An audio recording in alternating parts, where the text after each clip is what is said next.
I ironed the good one, the shirt that still remembered being white. If I could tame these creases, maybe the day would follow. On the table lay an envelope I'd sealed, then pried open again. "Congratulations, son," I'd written, the letters square and careful. I stopped before signing. It felt like knocking on a door I no longer had a key for. The house held that hush before rain. A message lit my phone in the family thread. "Remember the guest rules. No hooting or waving, please." A blue heart. Beneath it, Ethan added, "Love you, Dad. Just keep it low-key today. Proud of you for coming. Keep it low-key." As if my presence were a faucet someone worried I'd forget to shut, I buttoned slowly, counting. 1, 2, 3, smoothing cloth over ribs life had made visible. In the mirror was a man with engine-tinted hands and a forehead shaped by a hard hat. I pressed my collar flat with a thumb the size of a small apology. Under the envelope was the receipt for Ethan's gown and the Latin sash I'd had to Google. 2 extra weeks on nights bought that Latin. Latin, if you stand up straight, looks like pride. Another buzz Ethan again. If you see Doug in the lobby, he's coordinating family seating. Maybe check with him. And Dad, maybe no cap today, the old ball cap, salted with sweat, bleached by sun, the one that fit like a promise kept. I took it off the hook and held it a second longer than I meant to. Then I tucked it, flattened, under my arm where it wouldn't show. Outside, the sky grayed and tried out a few drops.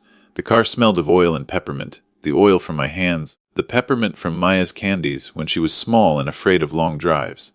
I sat a breath before turning the key, the way you do when a day feels heavier than its calendar square. The school was 15 minutes if you made the lights. I made none. Each red hung like a teacher's palm. At the third, I remembered when Ethan missed a grounder and cried in the dugout. "The earth throws at your feet what you're not ready to face," I'd told him. "Bend your knees. Meet it." Parking spilled into overflow. A man in a yellow vest pointed me to B12. Numbers crooked on cracked asphalt. Rain drummed the roof, steady as breathing. From here, through the windshield, I could see the stadium mouth and a slice of stage. The envelope flap wouldn't lie flat anymore. Inside, a card with a cartoon cap flying into a clean sky, the kind that promises weather it can't deliver. I'd written, "You did the hard thing. You finished when it would have been easier not to. I'm proud in ways I don't have words for." Then nothing. No signature. Pride arriving anonymous, asking to be believed. A knock made me jump. The attendant leaned under his brim. "Sir, you'll see fine from here. Family entrance is over there if you want wristbands."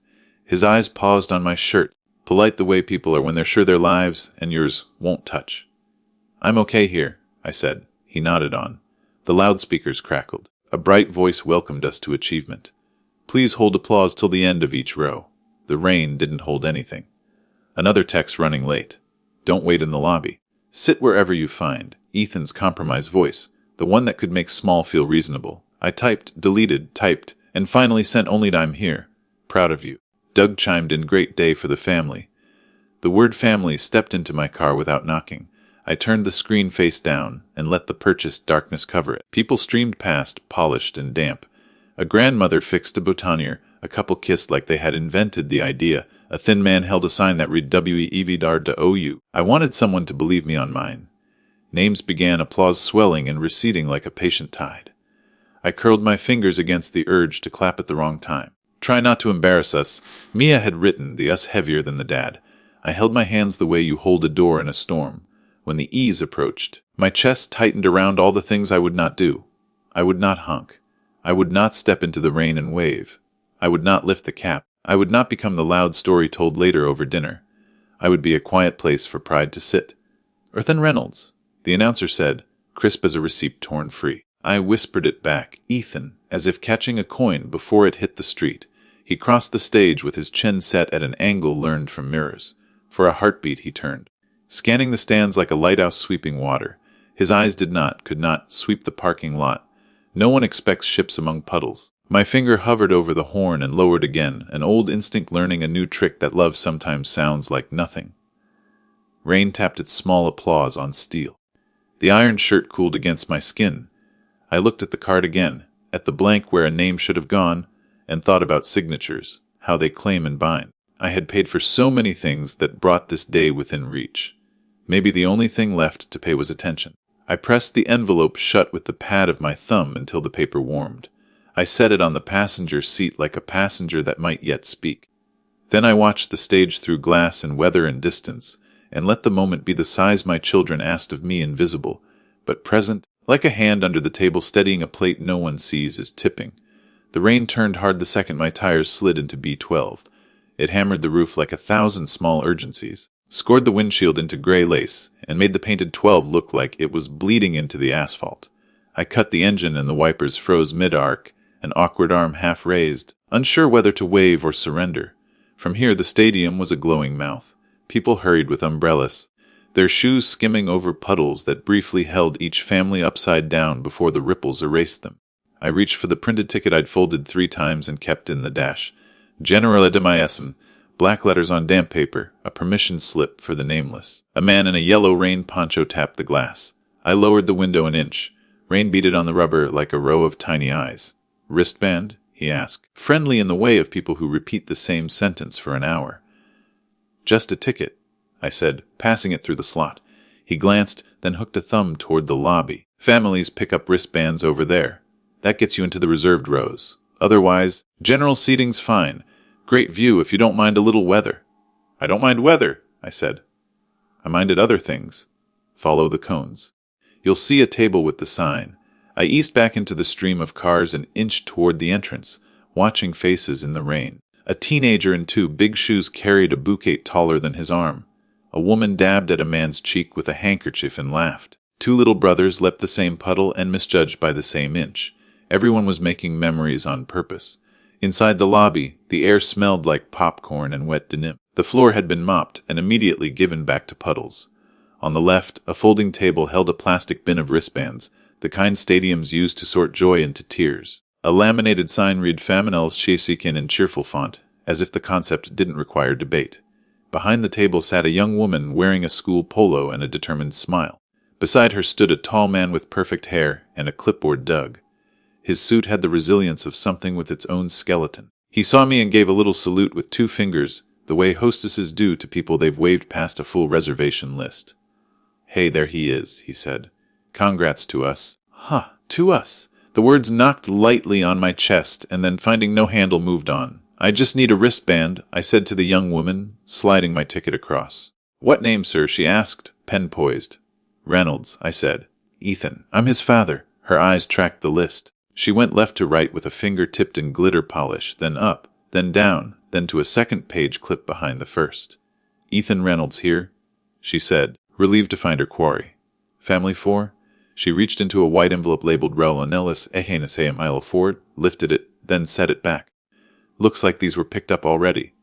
I looked at her hand, which had just briefly held my place in the world. "Picked up."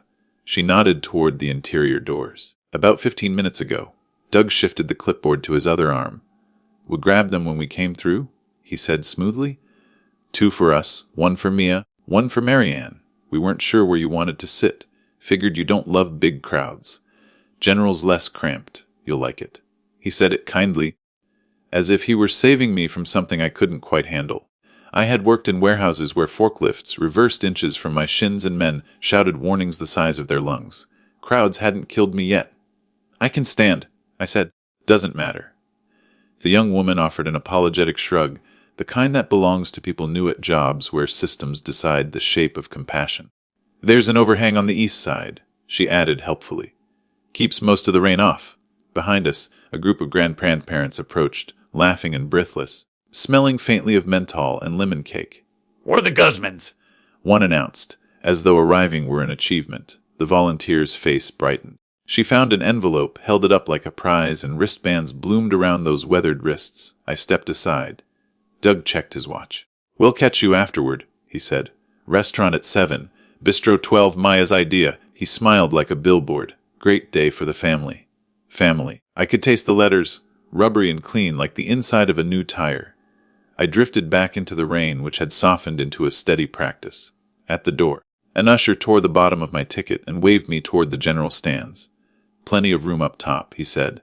I climbed the steps alone, each rise squeaking under my soles. Down below, the family rows were a college of umbrellas and shared blankets. I spotted Marianne by her haircut first, then by the way she tilted her head to listen, as if holding a secret in the space between ear and shoulder. Mia stood next to her, hair smooth as a decision. Doug had his arm draped lightly over the backs of 2 chairs, a man who trusted furniture to remember him. They fit together in a rectangular frame of belonging. cut neatly by the aisle. I didn't wave. I didn't know whether being seen would help either of us.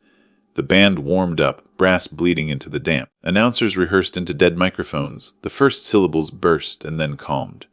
When your graduates' row stands, a voice instructed, please hold applause until the entire row has been recognized. Rules for clapping, rules for seating. Rules for being a father on a day that had once felt like my own private finish line. A boy in a gown stopped in the aisle to tie his shoe, and his mother stooped with him, her hand steady on his back as if he might fall through the seam of the day. I remembered the feel of Ethan's small spine beneath my palm, how it was like pressing on a bundle of arrows all pointing somewhere. My phone lit with a message. From Mia, we're up front! Family section is nice! You okay? I typed erased. Typed again, I'm good. I can see everything. That last part was true in a way I hadn't planned for. Down below, a woman slid into the end seat of the Reynolds row. The volunteer had miscounted wristbands, or someone had made room, or the universe, petty and practical, had decided that even neat things leak. The row adjusted with small, polite shifts. Doug didn't have to move his arm. I took the program from my pocket and smoothed it against my thigh. The ink bled where the rain had found it. On the back was the donor list, printed in small, earnest type. I ran my finger over names that had bought concrete and music and scholarships, names that had been spelled correctly on the first try. My name wasn't among them. My money had gone to the kind of things invoices call necessary and children grow up forgetting: brake pads, utility deposits, the duct tape that keeps a winter from getting into a window. A woman to my right offered me half her poncho. We have extra, she said, lifting the blue plastic toward me like a wing. I thanked her and declined. If I stayed wet long enough, maybe no one would notice the other thing I was. A trumpet sounded the opening. The faculty processed like a slow river of robes, and then the students, caps bobbing, tassels already fretting at their assigned corners. The rows found their places, a human spreadsheet filling cells. In the family section, phones rose like a field of small suns, ready to capture proof. I looked again at the envelope on my passenger seat in my head, at the unsigned card waiting like bread cooled but not yet cut. The rain ticked against the metal railing. I pressed my palms together to keep from clapping out of turn. Somewhere below, the man with my spot on a list leaned into my old life and called it comfort. Above, in the cheap seats where names dissolve into numbers, I stood and learned the difference between being present and being counted. The revolving door breathed people in and out like the school itself had lungs. I stepped toward it, paused when a flood of umbrellas pressed from the other side, then slid into a wedge of glass and metal that turned with the unbothered rhythm of things that do not care who passes. Doug stood just inside the lobby, exactly where a man like him would stand, center left of the action, where the light catches the jacket, where handshakes pass naturally. His suit shone the way a bulletin board shines when covered in fresh plastic sleeves, smooth, official, begging to be read. If you leaned close, you could probably see the school's achievements reflected on his lapels. There he is, he said, as if I were late for a meeting he'd scheduled. He clapped the air between us rather than my shoulder, protecting the suit from contact. Big day. For Ethan, I said. For the family, he corrected with a smile that had no enemies. The lobby smelled of popcorn warmed too long, wet wool, and the citrus cleaner they used to make public places feel like they recently remembered their purpose. Above us, a banner read Cuangretuos, Colossus of 20, the last two numbers half obscured by a drooping balloon. Rain drummed on the glass skin of the building, and the door kept turning, swallowing parents and spitting them out again. Doug's eyes swept me the way people scan for fire exits. Not unkind, calculated.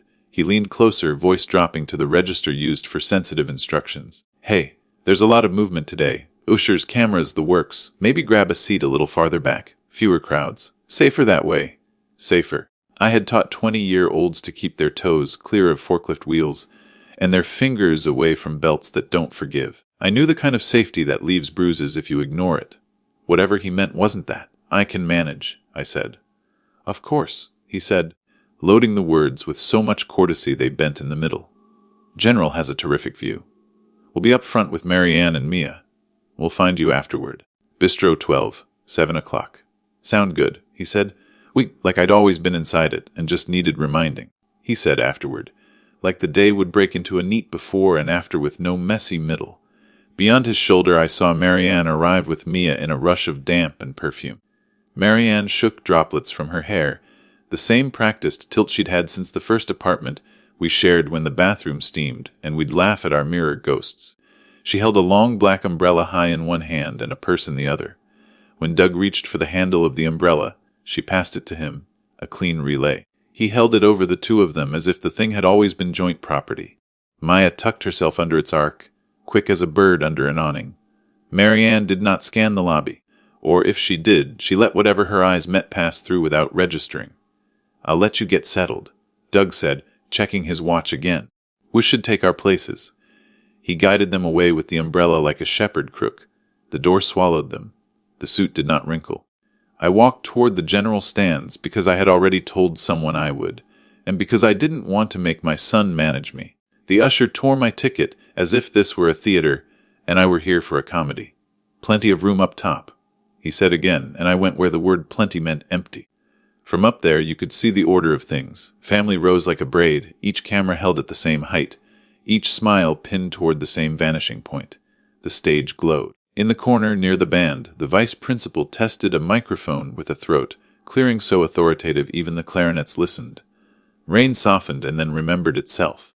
The ceremony unfolded with the steady choreography of public celebration, greetings, gratitude, the gentle humor of people who know they are temporary bosses. Names were called in careful order. When it ended, the crowd broke into the polite chaos of photographs. The clicking, the cropping, the hold on, one more. The sleeves tugged straight, the tassel coaxed to behave for 2 seconds. I took the stairs down slowly. At the lobby, a gush of bodies surged toward the revolving door. Outside, umbrellas bloomed like night flowers. The air had that sharp clean after rain taste, pennies and pine needles. I saw them near the stairs that led to the lawn. Marianne had the umbrella again, but she held it wrong for one person set high, hovering at a height meant for two. Doug had squeezed in beside her, Mia pressed to his other side, careful of her hair. The three of them made a tidy triangle under a small roof. The umbrella edge spilled rain on the empty space where a fourth shoulder might have been. It ran off clean into the grass. Ethan emerged from a thicket of gowns with his friends, his smile too big for a frame to hold. He hugged someone's aunt, a teacher. A boy who looked like his old teammate who used to spend weekends at our place eating whatever was in the fridge, because at his place there mostly wasn't. He lifted his phone, panned, found his cluster, and beelined, robes swishing. For a second he looked like a kid again, coming across a yard with a report he didn't want to show me until he did. Then he was under the umbrella, folding himself into the triangle. Marianne kissed his cheek, careful of lipstick. Doug straightened Ethan's hood, a ritual practiced fast. Mia squealed and slung her arms around his neck, and he let himself be slung. I stood 6 paces away and thumbed the envelope in my pocket. I could have stepped in. I could have said, "Let me," and held the umbrella the way I used to hold the end of the ladder when he climbed. I could have lifted the camera and said, "One with Dad," and waited for where they'd put me. Instead, I took 1 step back, then another, the way you do when you finally learn the lesson you've been trying not to learn, that some circles are closed by politeness and will remain closed by it. "Sir, can I take your picture?" A student with a school-supplied camera smiled at me, hopeful and professional. "Take theirs," I said, nodding toward the triangle. "They look ready." "She turned and raised her camera." "Okay, big smiles." The umbrella tilted, the triangle tightened, and the flash found them perfectly arranged. In the viewfinder I was a reflection in wet glass. There and not there. "Got it," she chirped, and disappeared into another family's miracle. A small boy in a large blazer trotted past with a sign, "Congrats, Cousin Lois." The letters wobbled where rain had got to them, but the message still stood on its legs.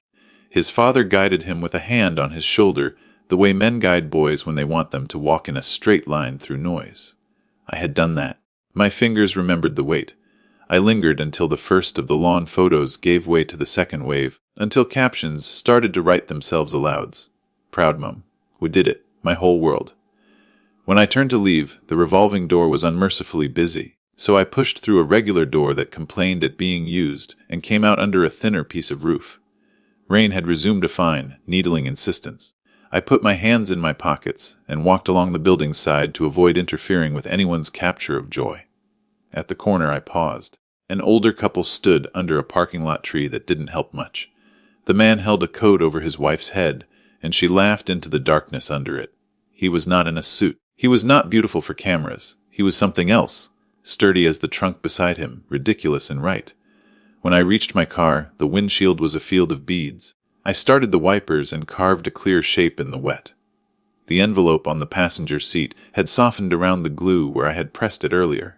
I took the card out. The cartoon cap in the sky grinned foolishly. I thought about signing it and thought about not. I thought about how signatures do not guarantee belonging, any more than umbrellas guarantee dryness. People streamed past on their way to whatever came next: restaurants, living rooms, planes. I sat in B12 and let the event leak out of the stadium, out of the lawn, out of the door that never stopped turning. I pictured Doug holding the umbrella with one practiced hand and pointing with the other toward Bistro 12, a man fluent in weather and plans. I pictured Marianne falling into step half a beat later than the old days. I pictured my son pocketing his phone and looking at nothing for 1 second longer than a boy with fresh congratulations ought to, the way people do when something heavy lingers just off camera. I started the engine and the heater coughed the smell of dust that had been waiting for a reason to matter. As I pulled out, water puddled where the number 12 flaked, making it look like the paint had cried and then composed itself. I checked the rear view and saw the stadium receding into the noise of a day that would tell itself many ways. My version did not need to be the loudest. On the way to the exit, a volunteer waved me past with a hand that had wristbands looped like bangles. She was still smiling, still sending families toward their seats, though the seats were already emptying. I lifted a hand back. Courtesy for courtesy. I turned on the blinker even though the lane was clear, because rules are one of the ways you stay visible to the people who aren't looking. At the edge of the lot, the light held me. Across the street, a cluster of parents wrestled with an umbrella turned inside out by a gust. They laughed and swore and finally gave up and ran for it, coats over hair, heels clacking, faces lit by the absurdity of being wet on a day they had dressed dry. I watched until the light changed, until they were safely beneath an awning I would not share. Then I drove toward the street with its restaurants and its places you can sit alone and not be the worst thing in the room, and I understood something I had known and not admitted. Sometimes politeness is how people freeze you out without ever raising their voices, and sometimes the only warm thing left is the space you make in your own car, on your own terms, where a card waits unsigned and a father decides what name he will write next.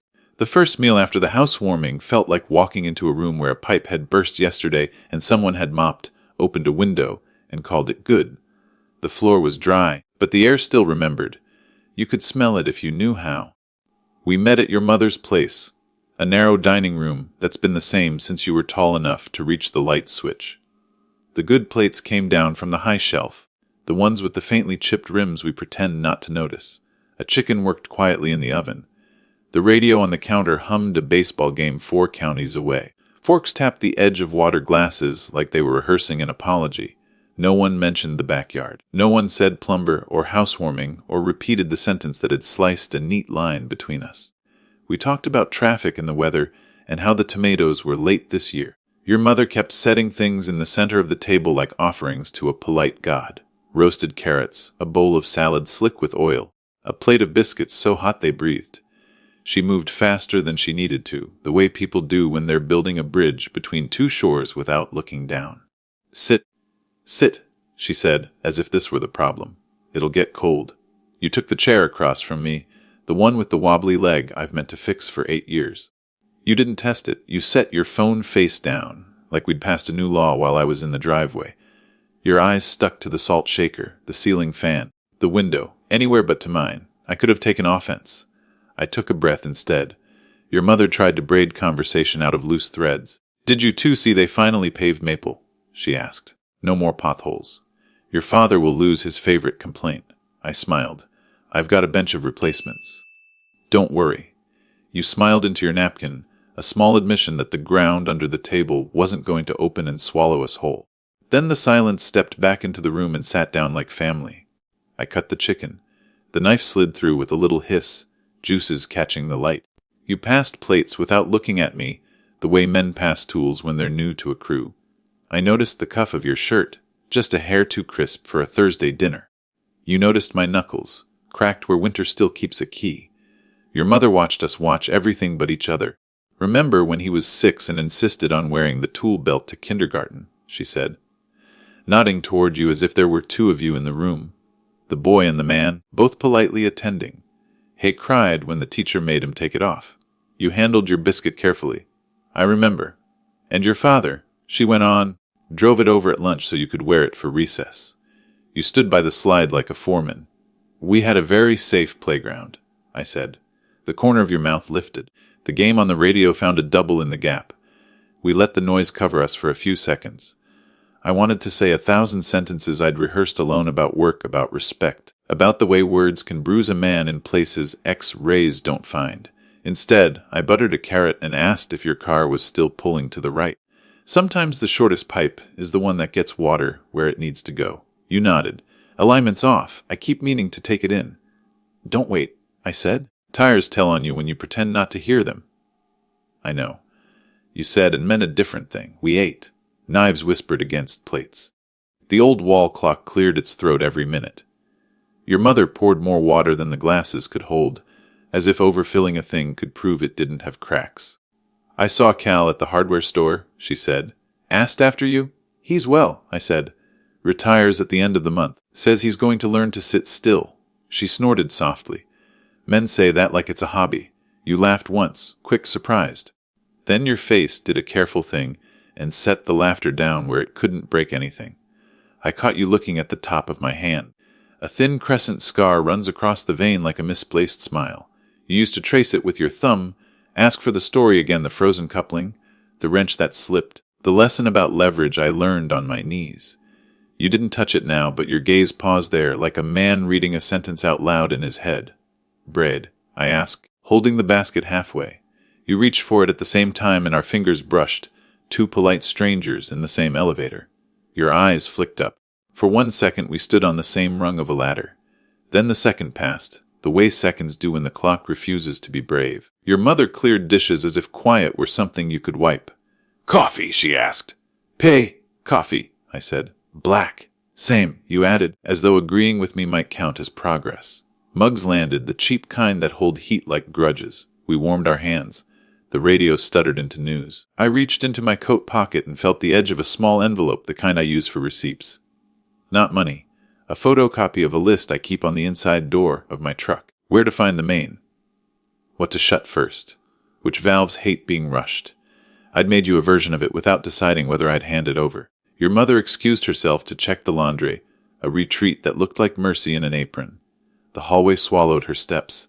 The house watched us like a cat pretending to nap. You spoke first. I should have fixed the chair, you said, and tapped the wobbly leg with your toe. I keep hearing it in my head when I sit down. It's honest, I said. It tells the truth even when you don't ask.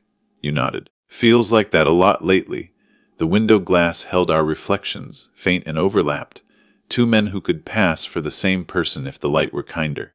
I set my cup down and pushed the envelope across the table. You watched it slide, then put your palm on it like you were steadying a board before a cut. What's this? A map, I said. Not for tonight. For when the room forgets to be calm. You didn't open it. You just kept your hand there, as if paper ought to be warmed before it's read. Thanks. A beat. 2. I heard you at the party, I said, finally choosing a pipe and following it, wherever it wanted to go. Your jaw tightened. I know. I don't need you to explain it to me, I said. I just need you to hear a thing. If someone ever asks what I am, you can say plumber. You can say tired. You can say stubborn. But you don't say poor like it's the only way to measure a man. You didn't flinch. You nodded once, slow, deliberate, like a valve closing without complaint. You're right. The radio invented a commercial about a mattress. Your mother's footsteps came back down the hall, then paused, maybe at the doorway, maybe in the place where mothers make sure fires aren't breaking out on either side of the room. She returned with pie and practiced cheer. We let her place it. We let the cinnamon turn the air into something friendlier. You picked up your fork but didn't move it. I don't know how to fix it, you said. Eyes on the plate, not the pipe. The other thing. You won't, I said. Not with a wrench. It's like a slow leak behind plaster. You don't rip out the whole wall every time. You cut small, you dry it right, you patch what you opened. You stop pretending you don't hear it. That's all. You looked at me then, full on no ceiling fan to hide behind. Okay. We ate pie. It wasn't a treaty, it was a practice. The chair wobbled once and didn't fall. You shifted your weight and found a way to sit that made the leg behave. I noticed. You noticed me noticing. When we were done, you rose too quickly and nearly knocked your knee into the underside of the table. Your hand shot out to steady the coffee cups. Reflex, sure. but it also looked like the motion of a man who decided breakage would not happen on his watch tonight. At the door, you pulled your coat on and faced me with that same determined carefulness. "Thanks for coming," you said, and then corrected yourself. "For staying. Same price either way," I said, a small laugh, honest and unadorned. You opened your mouth like you might add something, then closed it, the chalk settling in the wheel. We stood there for a heartbeat longer than we had to, breathing the same small winter. On the way out, I tightened the hinge on the storm door with my thumbnail, just half a turn on a loose screw. It stopped squealing. You heard it. "How do you always?" "Because I listen for the little noises," I said. "They tell you what the big ones are planning." You nodded, as if the sentence had landed somewhere you could use it, and stepped into the night. The cold met your face and didn't win. I drove home with the window cracked, the air clean enough to keep a man awake. Back at my kitchen table, I set my palms on the wood and felt the old groove where your screwdriver once nicked the finish. The house exhaled. Somewhere between the oven timer and the clock's steady throat clearing, I realized we'd sat through an entire meal without anyone drowning. It wasn't triumph. It was framing straight level, designed to hold weight later. Upstairs, I put my boots on the mat and listened for the quiet that means the system is holding pressure. It was there, that quiet. The kind you trust after you've earned it. The kind that says the line will still be intact in the morning, if you keep checking it and don't pretend not to hear. I should have told this earlier, but memory obeys weather, not clocks. It returns with the first hard drum on the roof, with the way rubber wipers hesitate before deciding what kind of day it will be. As I pulled from B12 and the stadium shrank to a glow behind the rain, the morning rose up again and asked to be spoken. Ethan was moving fast. The robe made him look like a gust of the school itself. Fabric lifting and falling, a banner that had slipped its pole. He cut through the lobby with his friends, all elbows and stage whispers and the electricity of almost there. For a second he was a boy running late for homeroom, backpack thudding, hair still wet from a sink. Then he saw me, or almost saw me. His gaze skated across my shoulder like a stone that means to skip but is heavier than it looks. "Hey," I said, and the word came out too careful. I shifted to block less of the hallway, made myself an edge instead of a center. He slowed because his friends slowed. One of them grabbed a program, another was adjusting his cap like it was a crown with opinions. Ethan stepped half toward me, half toward the auditorium doors. The half step that belongs to people who have been assigned two duties that don't overlap: honor the day, honor the man who bought the gown. "Dad," he said, and it was a full word, not a whisper, not yet. Up close I could see the way the hood was misaligned. One corner folded wrong so the satin made a small wave. I reached a thumb without thinking, then drew it back like you do from a hot pan. My hands were clean but looked least to work. His looked least to possibility. "You look." I tried to choose a word with weight and no stickiness. "Ready." "Thanks," he said, but his eyes were doing logistics which friend had his tassel. Where his girlfriend's parents were, whether the rain would flatten the celebratory hair, he'd only pretended not to care about when he was younger. A staff member in a headset passed and said, "Line up by last name, please." With the fox calm of people who know chaos can smell fear, Ethan shifted again, like a runner toggling feet in the blocks. He leaned in, then, a small bow of the head, as if the ceiling had lowered, as if we were conspiring. His voice thinned to a wire. "Dad, today please don't." He didn't finish and then he did. "Don't embarrass me." He said it like removing a splinter. Precise. Necessary. A relief once out, even if it stung. If he had shouted, I could have stiffened. If he had rolled his eyes, if he had performed it for friends, I could have found the old backbone I wear under the shirt. But he made it a secret between us, and that's where it went in deep. Embarrass you how?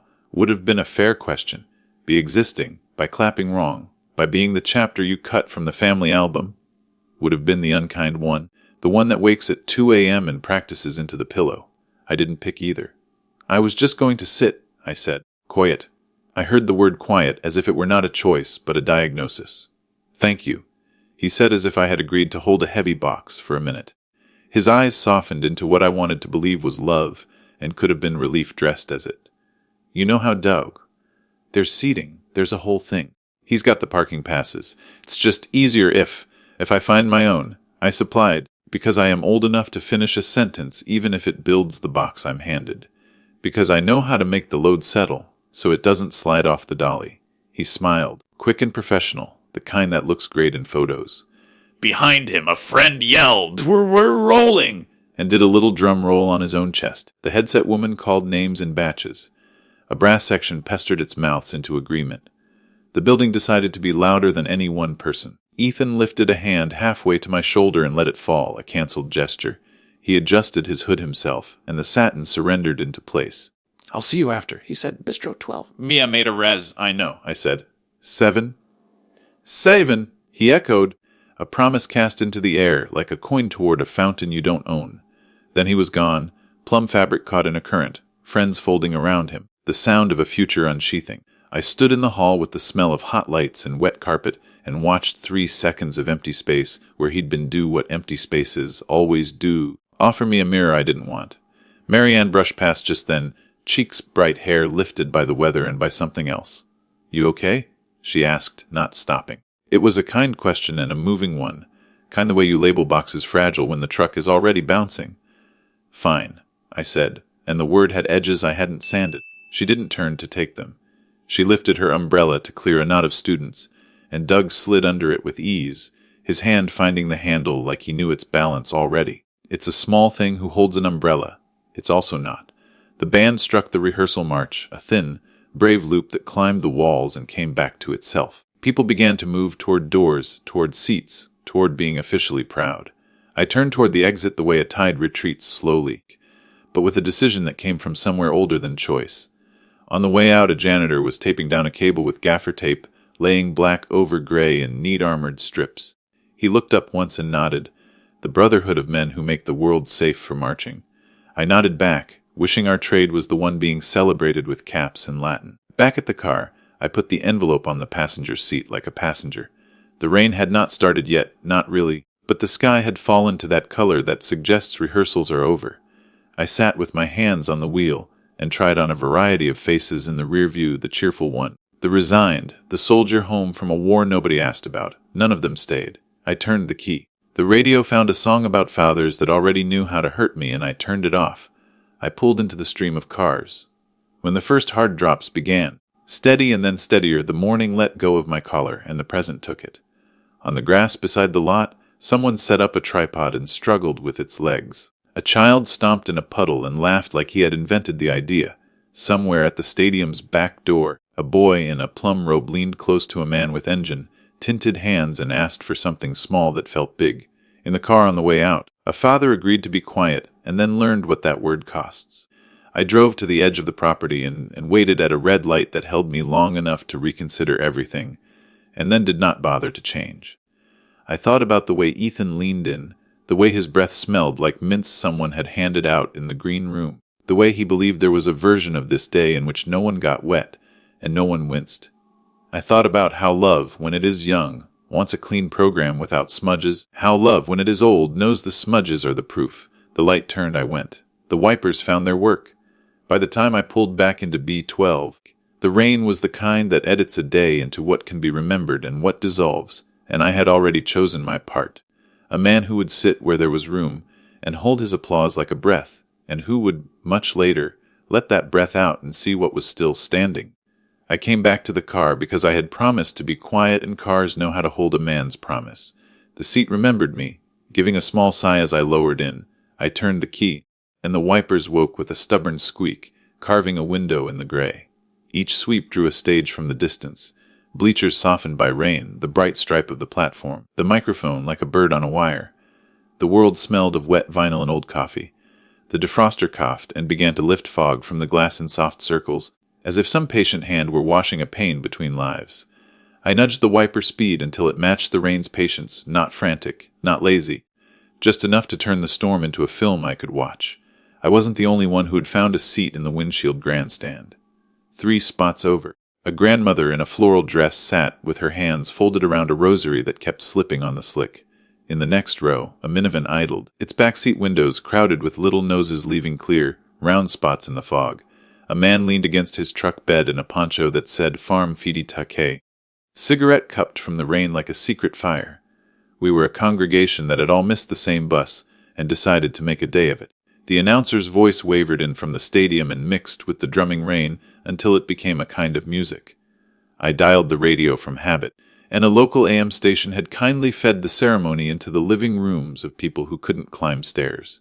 The sound arrived a second before the sight. A bright welcome rolling across the air, then the wipers lifting to reveal the stage, and the little flags trembling on their sticks. I eased the envelope from the passenger seat and put it on my knee, a passenger of a different sort.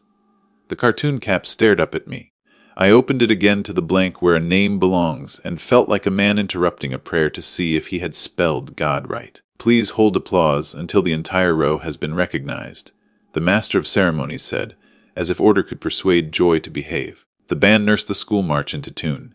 A girl with a French horn shook water from the bell. Drops sparkled, then were gone. In the stadium, the graduates stood by rows, plum cloth moving like quiet brushfire. The rain went on with its soft insistence. In my glass rectangle, the world was neatly bordered. I found it easier to breathe when things had frames. Names began. The A's rose and fell. Somewhere a mother forgot the rule and whooped. The sound jumped the fence. Pure and unashamed. The MC laughed with the crowd, and they forgave each other their humanness. The wave rolled on. Each name pulled a tiny history behind it, invisible but there. A girl whose shoes squeaked had learned to tie them late, and had never stopped double knotting. A boy with a crooked cap would always choose the joke before the apology. The band vamped its little steps, doing their work like dishwashers after the party. I watched through water and glass as if peering down a long hallway. The windshield framed everything small and sacred. Hands bracketing a camera, a stray mortarboard on the track waiting for its head, the vice principal's hair curling damp along the neck. I thought of ball fields, of my son at 9, of the way his helmet would slide down over his eyes, and he'd shove it back with the heel of his hand, without breaking stride toward first. For a moment I could feel the faded bleacher wood under me, the grit, the sticky cup ring where someone's soda had switted out its circle. I remembered the first horn I ever hunked for him. 2 triumphant taps after a double that should have been a single. He had turned as he trotted and grinned like he'd invented running.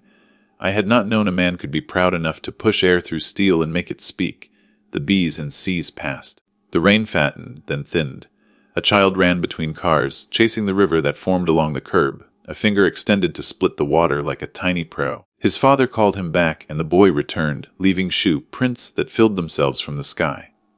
The announcer reached the E's. I sat forward, as if better posture could shorten distance. My hands found the rim of the steering wheel and rested there, prepared to be quiet and ready for the habit that had followed me across years. And now, from the College of Arts and Sciences, the voice did its page, turn. The rows rose obediently. I found myself counting graduates like telephone poles you pass on the highway, each a marker toward the one that mattered. My heart worked its wrench, tightening and loosening the day. Elliot, Elvira. Applause. Rain spoke its soft percussion on the roof. My wipers kept time. Ethan Reynolds. There it was, crisp and clean through the AM speaker, a certificate carved in air. On the field, a young man who used to fit under my chin stepped into the exact beam of light assigned to him and into a future that no stage could hold. Reflex is older than promise. My thumb moved to the horn the way a prayer knows its words. I pressed gently, the smallest pressure, suggestion more than a sound. The car answered with a tiny peep, a sparrow in a storm. I let go before it could grow into something with edges. No one looked. That was the deal. I had kept it. The urge left a ghost in my hand, a feeling like you get when you lift a heavy box, and someone takes it from you midair. You stand there braced for a weight that is already gone. I said his name instead. Not the way the MC said it, not like a stone into a bucket, but like you might say it in a room you shared, where walls knew the syllables and gave them back warmer. Ethan, I said to the rain, to the glass, to the steering wheel that had worn the shape of my day. He took his diploma and shook the hands. He glanced sideways in the reflex of a child checking a sideline. The stands were a forest of phones. The family section glittered like a field of constellations designed by a photographer. Somewhere in there, a triangle of umbrella and shoulders made room for him and closed. That's the way roofs work. The applause swelled, surf rolling and retreating as each row completed itself. It reached the car and rattled the windows a little, not from volume but from the way human sound can make a thing feel less alone. The grandmother in the sedan 3 spots overcrossed herself and laughed at her own tears. I wiped mine with the edge of my sleeve because sleeves were invented for that.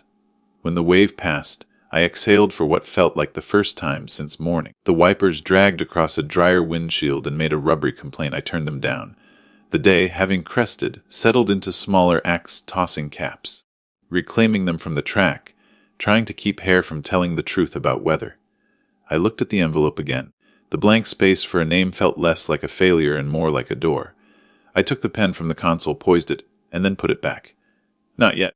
There are signatures you do in ink and signatures you do in how you behave when it would be easy not to. Down on the field, the tassels swung to their new side. I reached out, palmed the center of the steering wheel, and did nothing. The rain ticked. The glass became a mirror long enough to show me a man who had learned, at least for 1 minute, that love can be a held breath, a restraint, a silence that keeps another person's moment intact. Then the mirror went back to being a window, and through it I watched my son step into more weather than any of us could predict. The program glued itself to my thigh like it needed warmth. When I peeled it back, a corner tore and the ink had bled. Names become shadows of names, sponsors softened into clouds. The paper smelled like the inside of a wet library book. That compromise between history and mold. I smoothed it anyway, the way you smooth a child's hair after the rain does its worst, and tried to follow the order of events as if order could help. Processional. Address honors. Slideshow. The last word wobbled where water had gotten personal. Slideshow. The thing that turns a life into a parade of still moments with music. You choose the notes you can stand. The wipers kept up their slow metronome. Out there, umbrellas tilted like listening animals. I circled a donor name with my thumb and came away with a gray smudge. A paragraph from the principal survived intact. Gratitude in a font with serifs, the kind that wants you to know it went to college. On the back, a little map of the campus bled into itself until paths and lawns were indistinguishable, which seemed honest. The band thinned to a keyboard track piped through tinny speakers, and the big screen over the field flickered to the first photo, a toddler in a big jersey trying to eat a soccer cone. Laughter, even from people who didn't know him. The next missing front teeth in a cape made from a towel. The next a science fair poster titled VO Count! With 3 exclamation points because lava demands more than grammar. Every family has its ken. Every crowd understands the currency. I watched each picture through the windshield frame and the rain and the space between what you can see and what you remember. Sometimes a cheer went up for a kid's braces, sometimes for a hair disaster, sometimes for the way a small person had found a way to be bigger in the world than anyone expected. A girl in a wheelchair inched across the big screen, and the sound that rose wasn't applause, but something softer and heavier, a shared exhale that felt like it knew how to kneel. Then came the cluster labeled Etanar. The name landed in my chest like a tool dropped from waist height. Familiar weight, sudden noise. First photo. Ethan with frosting on his cheek and a paper crown listing to port. I could smell the bakery sugar of those years. Second, him in a Little League uniform. The shirt taut across a chest that hadn't showed up yet, gloves swallowing his hand while he stared into a sun he'd have to learn to respect. Third, Halloween. Cardboard robot. Duct tape shoulders, the eye slots cut too small. I recognized the tape. The robot arms were 2 cereal boxes I'd emptied at midnight.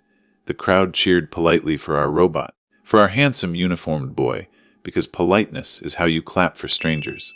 I clapped once in my lap and the sound was nothing but me, and still I did it. Then the screen filled with a photograph I didn't know until I did. 4 bodies, tight in the frame. The kind of shot you take on purpose in good light, because you mean to post it and make a case for happiness. Marianne on the left, hair catching gold, Mia tilting into her mother's shoulder. Doug planted on the right in a blue that outsourced its authority.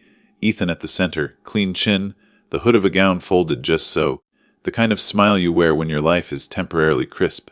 They looked like a family. There is no other way to say it. The caption in the lower corner, printed by whoever built the slideshow, read Family, Senior Night. The rain put a single long tear across the word until it said Fam Y, and even that was accurate. At first I searched their faces for me, some reflection in a window, the ghost in the glass you can claim as presence if you are willing to lie to yourself. Nothing.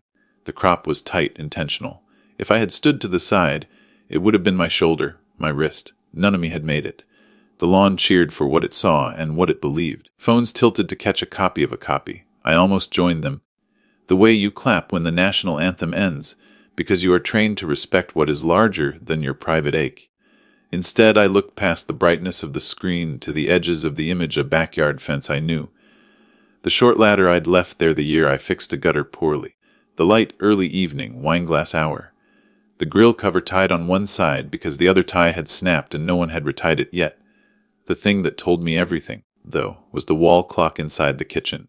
Caught through the sliding glass door, in a glare I could read only because I'd installed that clock in a fit of practicality and had cursed its mirrored face every time it threw the sun at me. I knew the way reflected numbers swap places. I knew what 7:10 looks like backwards. Senior night had been on a Thursday.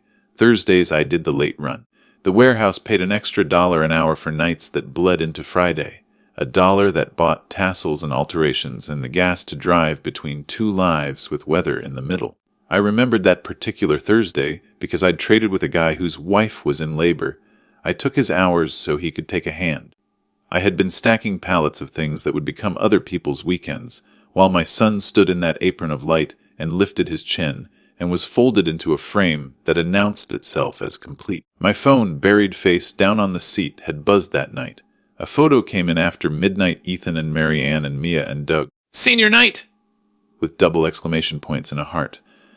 I had tapped it with a gloved thumb during a break I took standing up, then tapped back a thumbs up because men who run forklifts don't type long messages with clean fingers.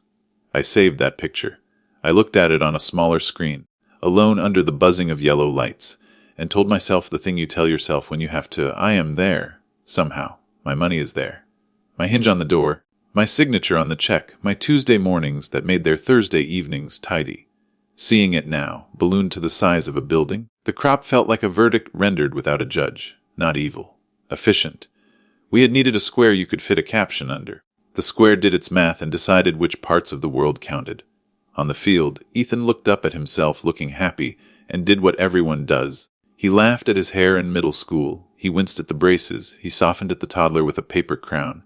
He did not turn to check the parking lot. No one does. Everyone knows the physics. Light goes outward. The wipers lifted another sheet of water, and for a second the photo doubled, then slid back into one. The music swelled the way slideshows make it swell, a chord progression that knows how to march and hug at the same time. I pressed the program against my leg again to stop it from curling into a tube. Ink came off on my skin like a small tattoo of gratitude that no longer had clear lines. I didn't feel angry. That surprised me. If anything, it was a clean, cold clarity, like the first breath when you step out from under a roof into honest rain. The picture wasn't lying. It was telling the truth the way pictures do, an edited one. The missing man was where the money came from. The missing man was on a forklift, making $1 multiply until it could afford satin and Latin. The missing man had been making a habit of being missing and calling it love, because sometimes it is. Another family photo filled the screen. People laughed at a dog in sunglasses. The boy in the next car over-whooped at his sister's baby picture and slapped the dashboard with a flat palm. I breathed, in and out, in time with the wipers, and let the day continue to be exactly what it was, a ceremony that prints a story in public, and a parking space that holds the private footnote. When the slideshow ended and the keyboard gave way to names again, the program had dried enough to stop sticking to me. I folded it carefully along its wet spine and slid it under the envelope so the two of them could keep each other level. The big screen went dark for a heartbeat and reflected only rain, 1,000 tiny lights returning the world to itself. In the rear view, I could see my own face ghosted by glass, not in anyone's frame, but still here, counting the cost and finding, despite everything, a kind of simple arithmetic. The hours gone from me had turned into something that shone on my son. I could live with that. I already had. The tassel had slipped from his pocket 2 nights ago. A tiny fall that sounded bigger in my kitchen than it had any right to. It lay there like a dead gold caterpillar against the tile, all those threads frayed at the top where the cord meets the cap. He didn't notice. He kicked off his shoes, grabbed leftovers, said goodnight from the doorway with a voice already pointed toward tomorrow. I picked it up and felt the cheap braid under my thumb. The place where a factory had trusted glue to do the work a stitch should have done. I set it on the table and went for the small sewing kit I keep in the drawer with the rubber bands and orphan keys. The needle was dull from fixing jackets and the hem of a curtain, and one winter the cuff of a glove he refused to trash. I threaded by mouth, then by feel, the way men do when their hands remember something their eyes wish they didn't have to. Stitching is slow even when you hurry. I knotted at the end and burned the tail smooth with a lighter, a trick I learned from a woman in Break Room C who fixed her kids' costumes in the hour between the first and second shift, when he came out for a glass of water. I covered the tassel with the day's mail. He drank standing up in the way young men do when they haven't yet learned to sit with their thirsts. He kissed the air near my temple, habit, courtesy, and went back to his room. I stitched the last loop and tucked the tassel into a paper bag with the cap and gown he'd dropped by after classes. In the morning, he texted from the driveway, "Got it, thanks. Cap looks perfect," as if caps were just caps and not crowns with history sewn into them. Back in B12, with the ceremony spilling and collecting in front of me, the memory of that tiny gold thing filled the car. The wipers set the rhythm for it. With every sweep, I saw the needle again, the sagging cord that waited for someone's patience. Work like that doesn't announce itself. It just holds things together so other things can be loud. On the back seat, under a folded towel, the cake cooled like a secret. Chocolate sheet cake, sturdy, forgiving. Frosted at 2 in the morning in Mrs. Alvarez's kitchen, because my oven is slow and runs hot on the left, and I wanted the edges to be even. "Use my oven," she'd said when I mentioned it on the sidewalk the week before. "You helped Hector with the lease." "This is easy. We'll make coffee." We started at 10:30 after her kids fell asleep in front of a movie. She put on music low, something from a station that plays songs you can't tell if they're new or old. We measured, sifted, made the kitchen smell like a birthday. She told stories about when her oldest tried to leave town and ran out of money in Amarillo and called from a bus depot. I nodded and stirred and stared at the way batter folds back into itself after you lift it, at how a pan can become a promise if you treat it right. While the cake rose, we talked about nothing, and then about our fathers as if the topic had been hidden under the cutting board, and someone finally lifted it. Hers had been gentle and absent in a way that left soft dents. Mine had been present and loud, then gone and louder in the way absence can be. We didn't fix anything in that hour. We didn't even try. We just waited for a signal from the oven and drank coffee. She insisted on sweetening more than I do at home. At midnight, the cake came out level and smelling like the solution to 3 small problems. I let it cool while we boxed leftover slices for her to send with the kids' lunches. At 1, I slid the pan into a plain white bakery box she dug from a shelf. At 1:30, I took the black tube of decorator gel and wrote the only message I had practiced on an envelope all week to Ethan. From Dad. I capped the gel and looked at the words from the side like a mechanic checks a fender. The letters puffed a little where my hand had hesitated. The line between from and Dad looked like a road that wasn't sure where it was going. I stood there a full minute, the way you do over a sink when you're deciding whether to wake up the house with a dish you dropped. Then I uncapped the gel again and moistened a butter knife and gentled the word from back into brown. A swipe, another, careful not to tear the top of the cake. The chocolate accepted the edit without complaint. "Gel lifts clean if you don't wait too long." The box now read, "To Ethan, Dad." Mrs. Alvarez pretended not to see. She wiped the counter as if counters actually asked to be wiped at 2:15 in the morning. When she did speak, she kept her eyes on the sponge. "You're a good father," she said, as if commenting on weather. "He'll taste that. Even if he doesn't say it. It's his night," I said. "No need to invite arguments to dessert." She pushed the box toward me so the lid would crease clean. "Sometimes the cake is the argument," she said. "Sometimes the cake is the answer." At home I put the box on the passenger seat and told myself I'd drop it at the restaurant later, let the server bring it out with a sparkler or whatever new places do. Now, in the car under rain, I lifted the towel and checked the gel. The words held. The frosting had settled just enough to make the corners look certain. On the field, the names had moved past Ethan and into letters that didn't belong to me.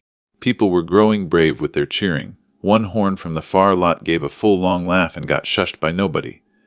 I took the card from the envelope, considered sliding it under the cake box ribbon for dramatic effect, then slipped it back. There would be time to decide how much of me should be legible tonight. When I imagined walking into Bistro 12 with the cake, it played 2 ways. In the first, Ethan's face lit the way a room lights when someone turns toward home. He hugged me. Everyone made room. The server found plates, and the night learned a new note. In the second, the box became awkward on a table already set for 4. Doug filled the silence with a toast. Marianne asked the server for just the check. Mia texted efficiently under the table. And the cake turned into a story later that began with, "Hey means well," and ended with silence. I folded the towel back over the lid. Rain stitched the windshield into lace. I thought about the tassel, a small thing mended where it wouldn't show. I thought about the word I'd erased, a small thing missing where it should have stood. When you make yourself small long enough, even a 3-letter claim learns to hesitate. I put my hand on the box, not to move it, just to feel the weight of what I'd made, and told myself that, For now, sweetness would have to be its own language. When the last name landed and the hats went up like startled birds, the field dissolved into umbrellas and instructions. Ushers waved, the band exhaled, and the crowd ran for the lobby the way people do when weather turns a celebration into a search for shelter and proof. From B12, I watched the drain and surge, parents herding, grandparents steadying, graduates drifting in purposeful flocks toward the glass doors where a dry world waited to be photographed. I didn't start the engine. I just turned the key enough to wake the blower and set it to defog. Warm air patted the windshield until a soft oval cleared, my little porthole on the Victory. Wipers ticked a slow waltz, cutting rain into ribbons that tried to glue themselves back together. Inside the car was the smell of damp fabric, cardboard cake box, and the clean metal scent that rises when you've been holding still too long. The lobby turned fluorescent and busy. Through the glass, I could make out the photo backdrop they'd built school colors. A vinyl banner, 2 potted ferns that had been scolded into symmetry. A student volunteer with a DSLR and a lanyard lined families up and called out poses like a traffic cop of joy. Parents and siblings closer, tassels forward, chin up. We got it! Every time the doors whooshed open, sounds spilled. Cheers, squeaky sneakers, that bright after ceremony chatter that makes even the shy look loud. I thought about moving the car closer. I put my hand on the gear shift, then on the cake box instead. The lid lifted a breath with the cabin's heat and settled. I pictured walking in with it, the way men in movies appear at exactly the right moment with exactly the right thing. I pictured the same scene with a chair that did not have my name on it and a server hovering to ask, should I? About a box that had become an inconvenience. I told the box, half aloud, we'll wait, and the rain agreed on my behalf. A knot of plum robes rushed the doors and stalled there, vibrating with laughter. Ethan was in the middle of them. Cheeks flushed, hair defeated by humidity in a way that made him look briefly like the boy who hated haircuts. One friend drummed on a metal railing. Another bellowed a chant that made no sense and therefore belonged entirely to them. A third shouted, "Speech!" And someone else replied, "Save it for Bistro 12!" And they all whooped like a single animal that had just remembered its name. I wiped the porthole with my sleeve to sharpen them. Through the clearing I caught flashes Ethan's girlfriend fixing his hood, a boy I recognized from Little League slapping his back, Mia flitting at the edge, already managing the night with her phone. Then, like a stage cue, Doug arrived with the umbrella, a dark dumb that annexed people by the shoulder. He tipped it, and the group compressed to make a human geometry under its arc. When the doors hissed and a gust sent rain straight at them, the umbrella dipped, and the whole triangle shuffled into the lobby, shaking water like dogs made of velvet. They clustered by the banner. The student with the camera bounced on her toes. "Family next!" she sang. "Let's get the family!" I could have left it there. Could have let the word be a general noun that covered everyone sheltering inside that bright rectangle.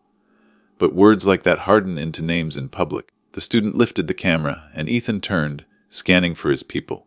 He crooked an arm toward Marianne and Mia, then reached back and caught Doug by the elbow with the kind of casual trust that muscle memory teaches faster than manners.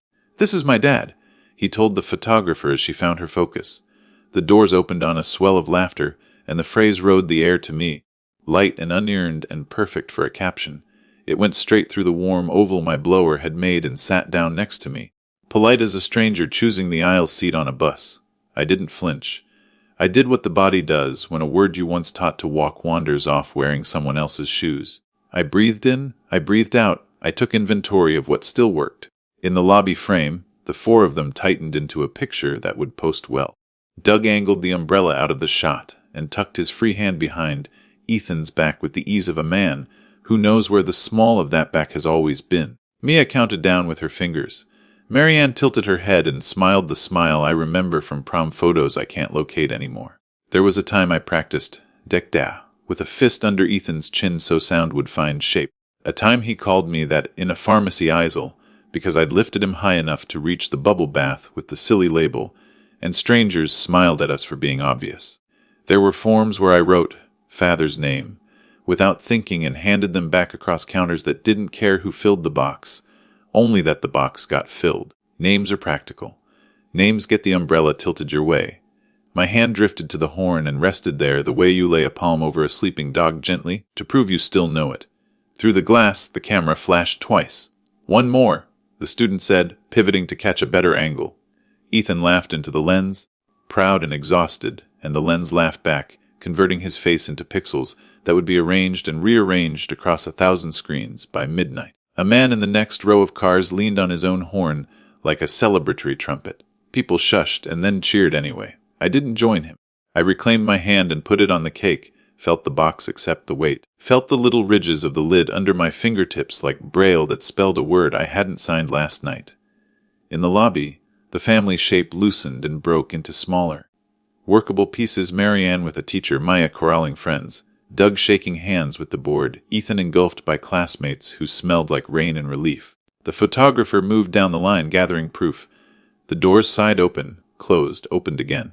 Each time, the lobby's light spilled across the wet like milk on a table. Found the edge and stopped. I sat very still. It is a strange skill, waiting without being invited and not curdling into anger. The trick, I am learning, is to make room for two truths at once: that love can be loud and claim you by name in public, and that it can also be the quietest thing in the lot, holding a cake, letting the rain finish its sentence. When the doors opened again and somebody yelled, "Die!" across the lobby, I didn't turn to see whether they meant me. I already knew the answer out there. In here, I kept my own. The phone buzzed against the console, jittering like a nervous knee. The screen lit the car's dim cabin like a small aquarium. Family updates.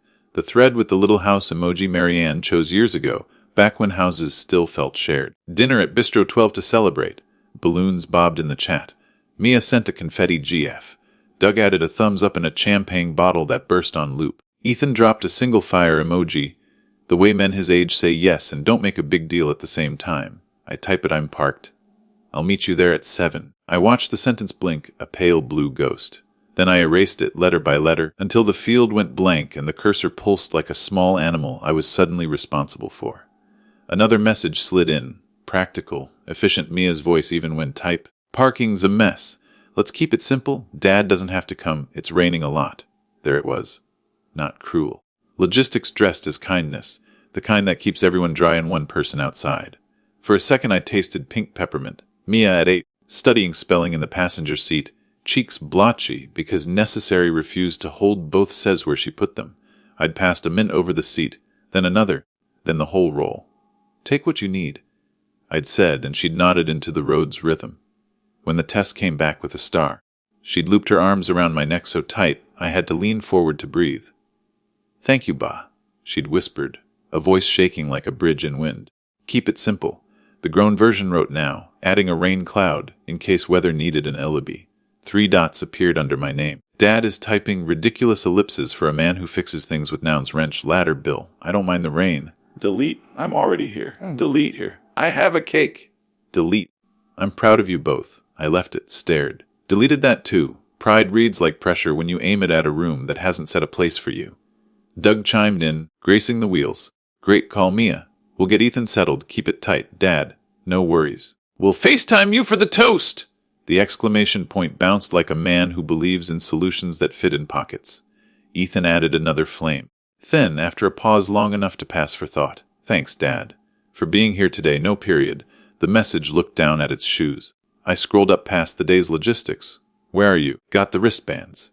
Past last week's requests. Can someone Venmo for the gown?" Past an old photo of Maya holding a snowman wearing my scarf and my glove for a hat. Back into the years when kids posted too much and adults hadn't learned to manage yet. Me at 5, face lost in a hood, a caption in my clumsy typing first day. She didn't let go until the bell. Hearts beneath it. One from Marianne, one from a username I can't place now. I stared at that heart the way you stare at a star you're sure you've seen before and can't name. The blower hummed. The clear oval on the windshield refogged from the edges, rain patient as debt. I wiped it with the side of my hand and left a streak shaped like a word I couldn't read. The cake box breathed under the towel, a tiny lift and settle with the car's heat. I pictured carrying it through Bistro 12's door. The bells tink, the host smile, the room turning to measure who had arrived and whether the arrangement needed to flex. I pictured setting the box on a table for 4 and hearing silverware make that small, polite alarm when knives bump plates. Mia again, table for 4 confirmed. "Mom, can you bring an umbrella for the walk?" "Mine's in the car." "Marianne, got it." A raindrop, a heart, typing, stopping, typing. I tried one more. "My least invasive sentence, text me when you sit."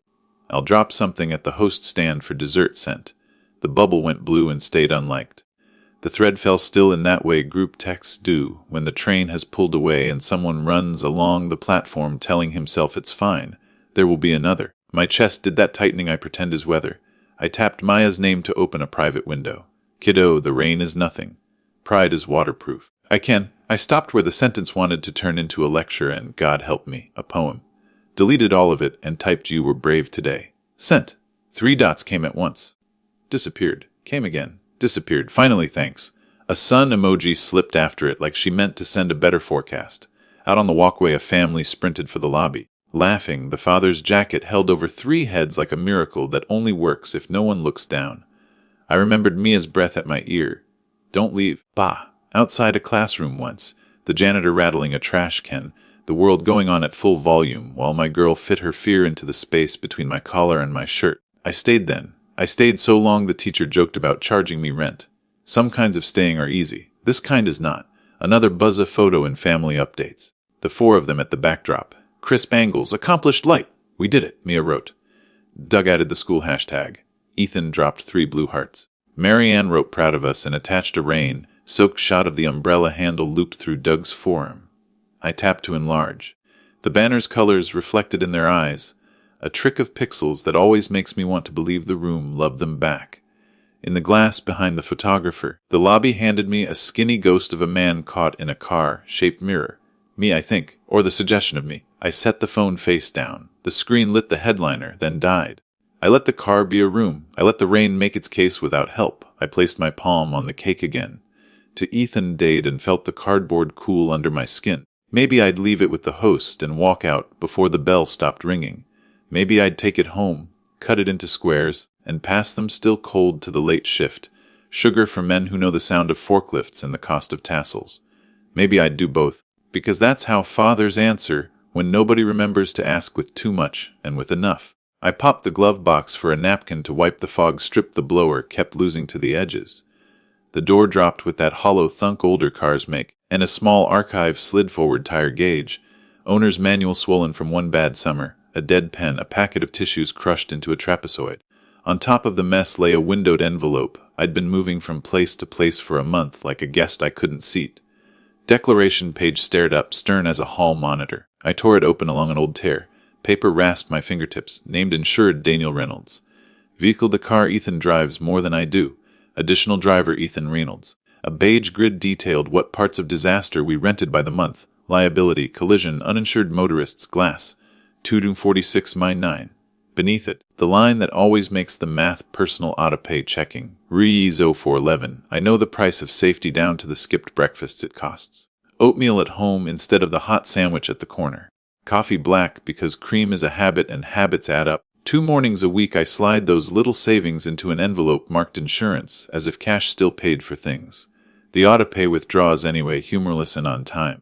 I tell myself that's love money sent forward to keep a boy from learning the vocabulary of roadside shoulder the hard way. A fat drop of water fell from my sleeve to the page and made the numbers blur, briefly merciful. I thought of the line item called comprehensive, how it pays for the unlikely. A falling branch, a vandal's key. There is no coverage for the deductible of being unnecessary. Beneath the bill another envelope hid smaller, the kind universities use when they want to look official without paying for weight. Office of Career Services, stamped in a font that reminds you people have offices for your future. Addressed to Ethan.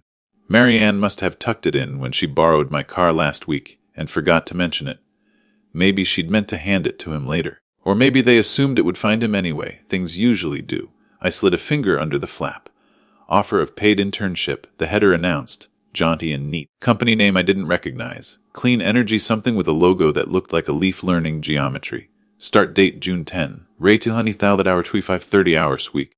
A paragraph full of congratulations, and we are excited to welcome you in bold. The way people put weight where they want attention to rest. The letter had a crease like it had been read once and folded exactly on the line, then not spoken aloud. Please respond by May 25. Today was the 23rd.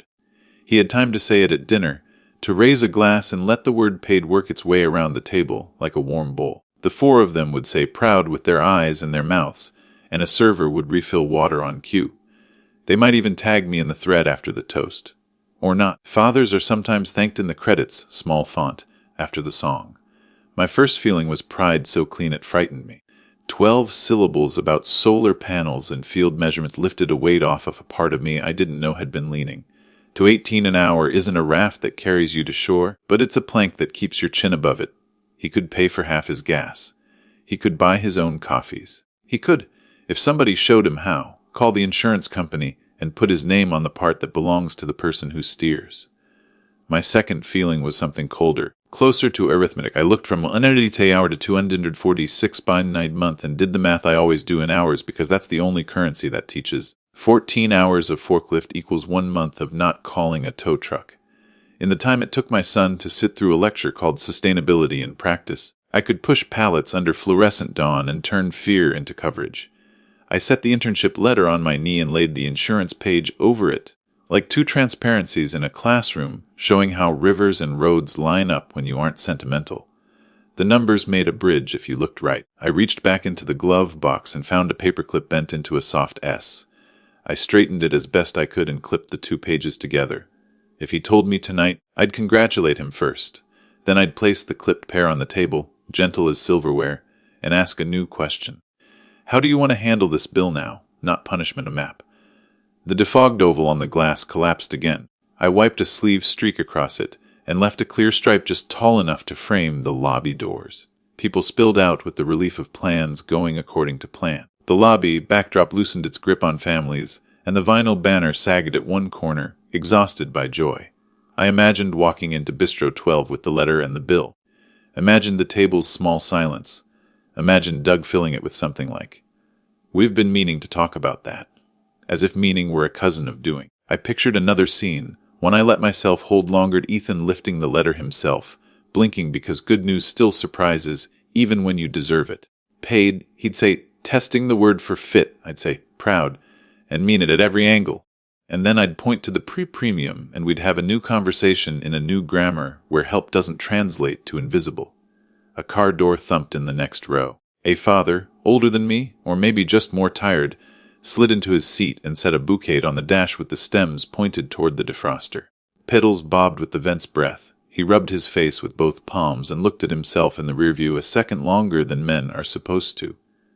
Then he smiled anyway, because someone was waiting for him to smile. I folded the bill once, then twice, and tucked the clipped stack back into the glove box where the napkins lie. The door refused to shut until I juggled the tire gauge into a better angle. The small compromise machines require when you ask them to hold a bit more of your life than they were designed for. It clicked satisfied. My phone buzzed. Bistro 12, 7000. A calendar notification I'd put in myself. I thumbed it away and checked the time. Plenty to drive over, ask for the host, leave the cake and a note and this newly joined paper bridge. Or not. The rain had slowed to a thin silver calm across the windshield. I could sit 5 minutes more and let the possibility harden into something steadier than feeling. When people grow used to receiving, the hands that hold them up vanish into the furniture of their lives. That thought came uninvited and sat in the passenger seat where the cake box had been. I didn't scold it for tone. I just looked at my palms, drying now, lines dark with rain that had found them, and tapped one against the wheel. Then I turned the key and eased the car into gear, not to leave exactly, but to find out whether the night wanted me at its edge, at its center, or in that strange, useful place in between where a father waits with a bill and a blessing and asks his son to pick one up. The rain thinned to a fine scratch on the glass, like a pencil running out. I turned the key, the engine caught, and settled into its old, faithful thrum. My hand went to the shifter and stopped. The wheels did not roll. It wasn't the lot. It was my foot, heavy on the brake, my hand undecided. Starting is easy. Leaving is the part that asks questions. The wipers slowed, trading their frantic sweep for a tired salute.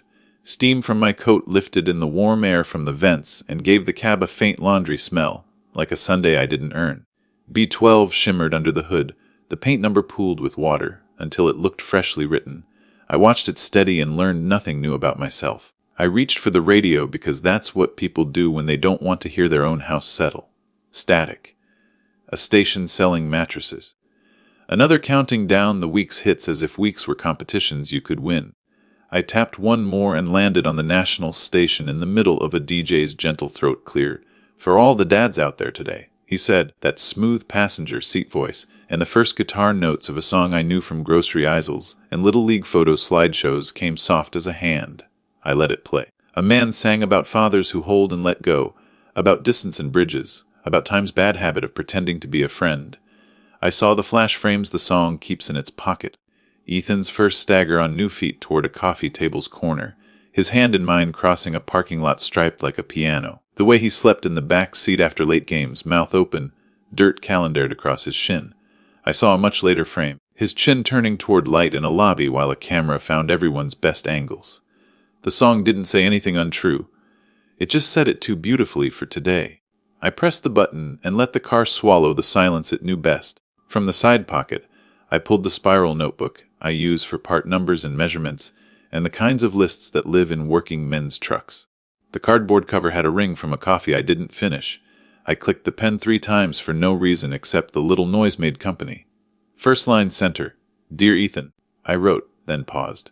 Dear looked wrong, like I was filing a complaint with customer service and not trying to hand my son something he could stand on. I crossed it out and tried son, then struck the comma and its certainty.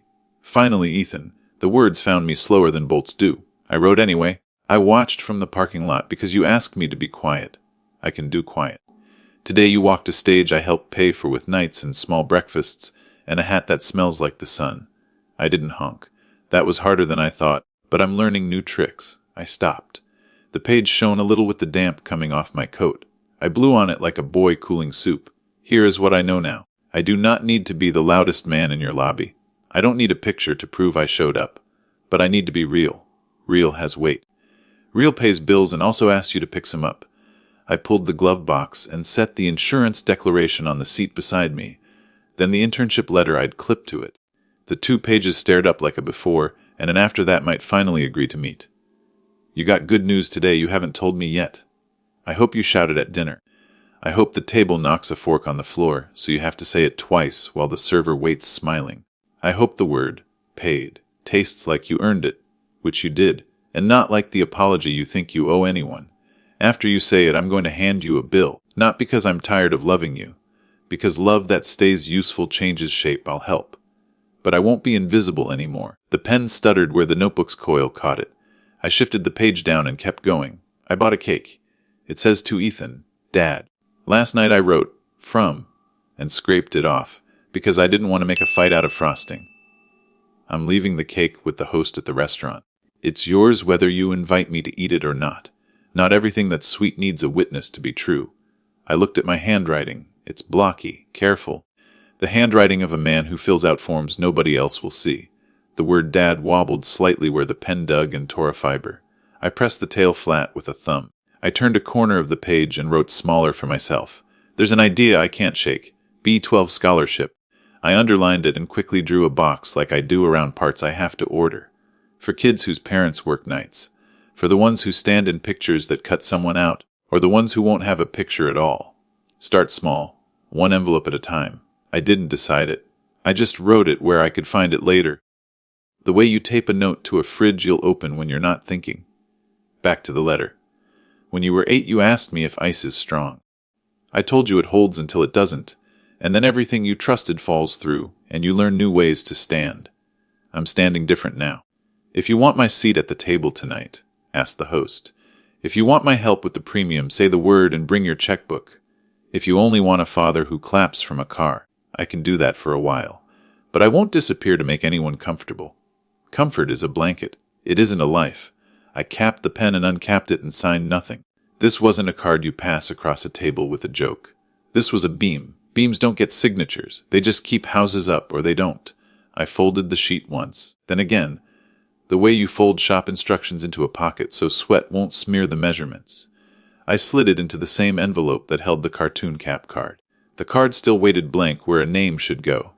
I tucked the letter behind it like backbone, then sealed the flap by rubbing it warm with the pad of my thumb. Out the windshield, the campus was making a new weather, people without umbrellas figuring it out, caps rescued from puddles, teachers walking like boats returning to slips. The lobby doors breathed families in and out. On the lawn, a little brother used a program as a sword until the paper split, then looked at both halves like he'd learned something permanent. I put the car in drive and felt the wheels line up under me. They rolled, slow over paint and puddle, then sure over rough asphalt. At the edge of the lot I paused for a young mother pushing a stroller under a plastic poncho, her hand firm on the handle. Her mouth set in that line you get when you're both tired and necessary. She nodded. I nodded back, old country manners, two strangers giving each other the smallest, truce thing we had. On the road to Bistro 12 the clouds lifted their hem. The light under them was the color of pewter hammered thin. I drove with the letter beside me, the cake breathing under its towel in the back, the clipped pages in the glove box where my hands could find them.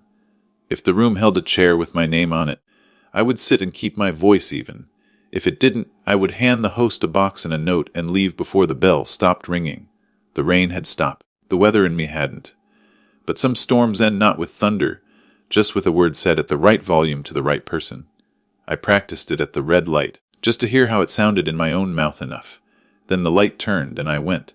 Bistro 12 glowed like a dry promise behind rain, spotted glass. I idled at the curb, killed the engine, and sat one breath longer than a normal man would. The window fogged in a circle where my face hovered. I wiped it with my sleeve and the place came cleared. Chalkboard specials in careful handwriting, a host's stand with stacked menace, a bar backlit honey, gold. The bell over the door tinked each time someone came in from the wet and remembered, out loud, how good warmth feels. I carried the cake in both hands, the box balanced on my palms like something fragile that had already decided to forgive me. Inside, the floor was tile and damp, and the air smelled of lemon peel and butter. Welcome, the host said, the exact word trained to sound like a choice you both made. Her eyes dropped to the lid to Ethan. Dad. She didn't look at me long, just enough to file the fact and not the story. I'd like to leave this for a graduate, Ethan Reynolds, I said. Could you bring it out when the server asks about dessert? There's a note. I slid the envelope across, cartoon cap, letter tucked behind it like a spine. If anyone asks, tell them I stopped by. She nodded, professional with a small seam of tenderness. We'll take care of it. I turned to go in the dining room opened in the corner of my eye, tables tight with celebrations. The sound of cutlery doing its pleasant little arguments with plates, the low laugh of people who've chosen a good story about themselves for tonight. Near the door, a table for four. Marianne's hand circled a stem. Mia was mid-sentence, phone face down for once. Doug leaned back with the posture of a man whose suit has opinions. Ethan, softer now that the robe was gone, let his shoulders drop as if the chair had told him he could. I didn't move toward them. They were arranged with that flattering geometry families learn in restaurants, everyone angled inward, room made for hands to pass, for faces to be read. Between them and the aisle sat an extra chair, pulled slightly out, near the air that came in with each new bell. It was empty in the way a held breath is empty. A server arrived with a folded raincoat, black and shining from the door. She set it gently on the empty chair to keep the floor from turning slick. Watch your step, she said to no one in particular, the way people say things that are partly prayer. The coat puddled there, claiming the seat without sitting. No one touched it. The space fulfilled its purpose by not being used. Their server reappeared with waters and a smile that knew its cues. "Congratulations!" she sang, then lowered her voice for the specials. A toast sprouted as if it had been planted earlier. Glasses rose, small gold bells in their throats. Through the doorway the chill reached and broke against heat, and the bell above the door chimed again. Someone else's father arriving, or a neighbor, or a man with flowers late to a plan he still believed in. I stood where the floor mat ended and watched the moment position itself on the timeline of their lives, the dinner after. Lauder, a shiver of forks, the host slipping my cake out of sight toward the back like a future brought at the right time. From here I could hear just enough to guess the words. Proud, finally, we did it. The kind of plural that doesn't automatically include the man holding a door open for strangers. The chair near the door waited under the raincoat. It looked absurdly like a seat reserved for weather. I understood it all at once. I could slide in there, half inside, half out, catching drafts. A man who had technically joined but would forever be near the bell. My name would attach to the evening like a coat hook, useful, peripheral, thanked when someone remembered to be. That is one kind of place. It is not a home. I backed toward the host stand. If timing goes off, I said, and the cake doesn't make sense, just send it with them. Or cut it for your staff. It's good cake. She smiled at the permission and at the implied compliment to a kitchen she hadn't met. We'll get it right, she said. At the glass I paused. The pain returned me a faint overlay of myself on their table, my coat aligning with the raincoat, my head where the empty chair's back slatted the room into strips. My reflection lifted a glass when they did and set it down a half beat late. For an instant I was both inside and out, a trick of optics and wanting. Then the door opened behind me for a couple with hair like magazine advice. The bell rang, the picture broke, and I stepped aside so they could belong. Outside, the rain had given up but left everything wet to remember it by. Bicycles beaded. The sidewalk shone like a fresh idea. Across the street, a small diner flickered open in red, the kind that serves coffee in cups that forgive you for being quiet. I crossed at the light and took a window stool that looked back at Bistro 12. The waitress brought a menu I didn't need and water I did. "Take your time," she said, and meant the words individually. From here I could still see the empty chair when the door swung just right. Every few minutes a server brushed the raincoat sleeve to keep it from dripping, and every time she did my shoulder flinched, phantom, like as if she'd grazed me. I ordered meatloaf because men under neon do, and because it tastes like a compromise that stays warm. While I waited, I opened the notebook to the page where B12 scholarship sat in its little box. I added a line under it. Start with one. Night shift families. Application fits on one page. Questions a working kid can answer without a dictionary. Below that, funding. Pull from the Europe trip envelope. Insurance conversation after dinner, not during. I underlined after twice, then uncapped the pen and drew a tiny square at the bottom of the page. A chair if I squinted. I wrote beside it, set your own place. Across the street, their laughter grew and fell, wave on polished shore. A server carried something with a sparkler toward a birthday. The whole room applauded on autopilot, because joy is contagious when it doesn't cost you anything. The bell chimed again, and a blast of cool pushed the door, flipping me a sliver of the table I wasn't at. The empty chair was still there, a small dark punctuation under a dripping sentence. My plate landed, heavy and forgivable. I ate slowly, like a man who had permission.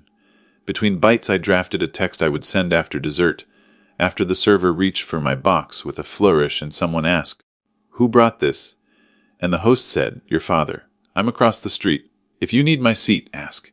If not, I'll see you at home at 9. I kept my thumb over send and watched the door across the way open, close, open again. The coat remained undisturbed. The chair stayed empty, working hard at its small assignment. Keep the floor safe. I understood then that the space with my outline would not fill itself just because a night looked like it had room. Some chairs are set for you. Some you set yourself. When the check came, I tipped a little too much and left the pen with the waitress because I had another.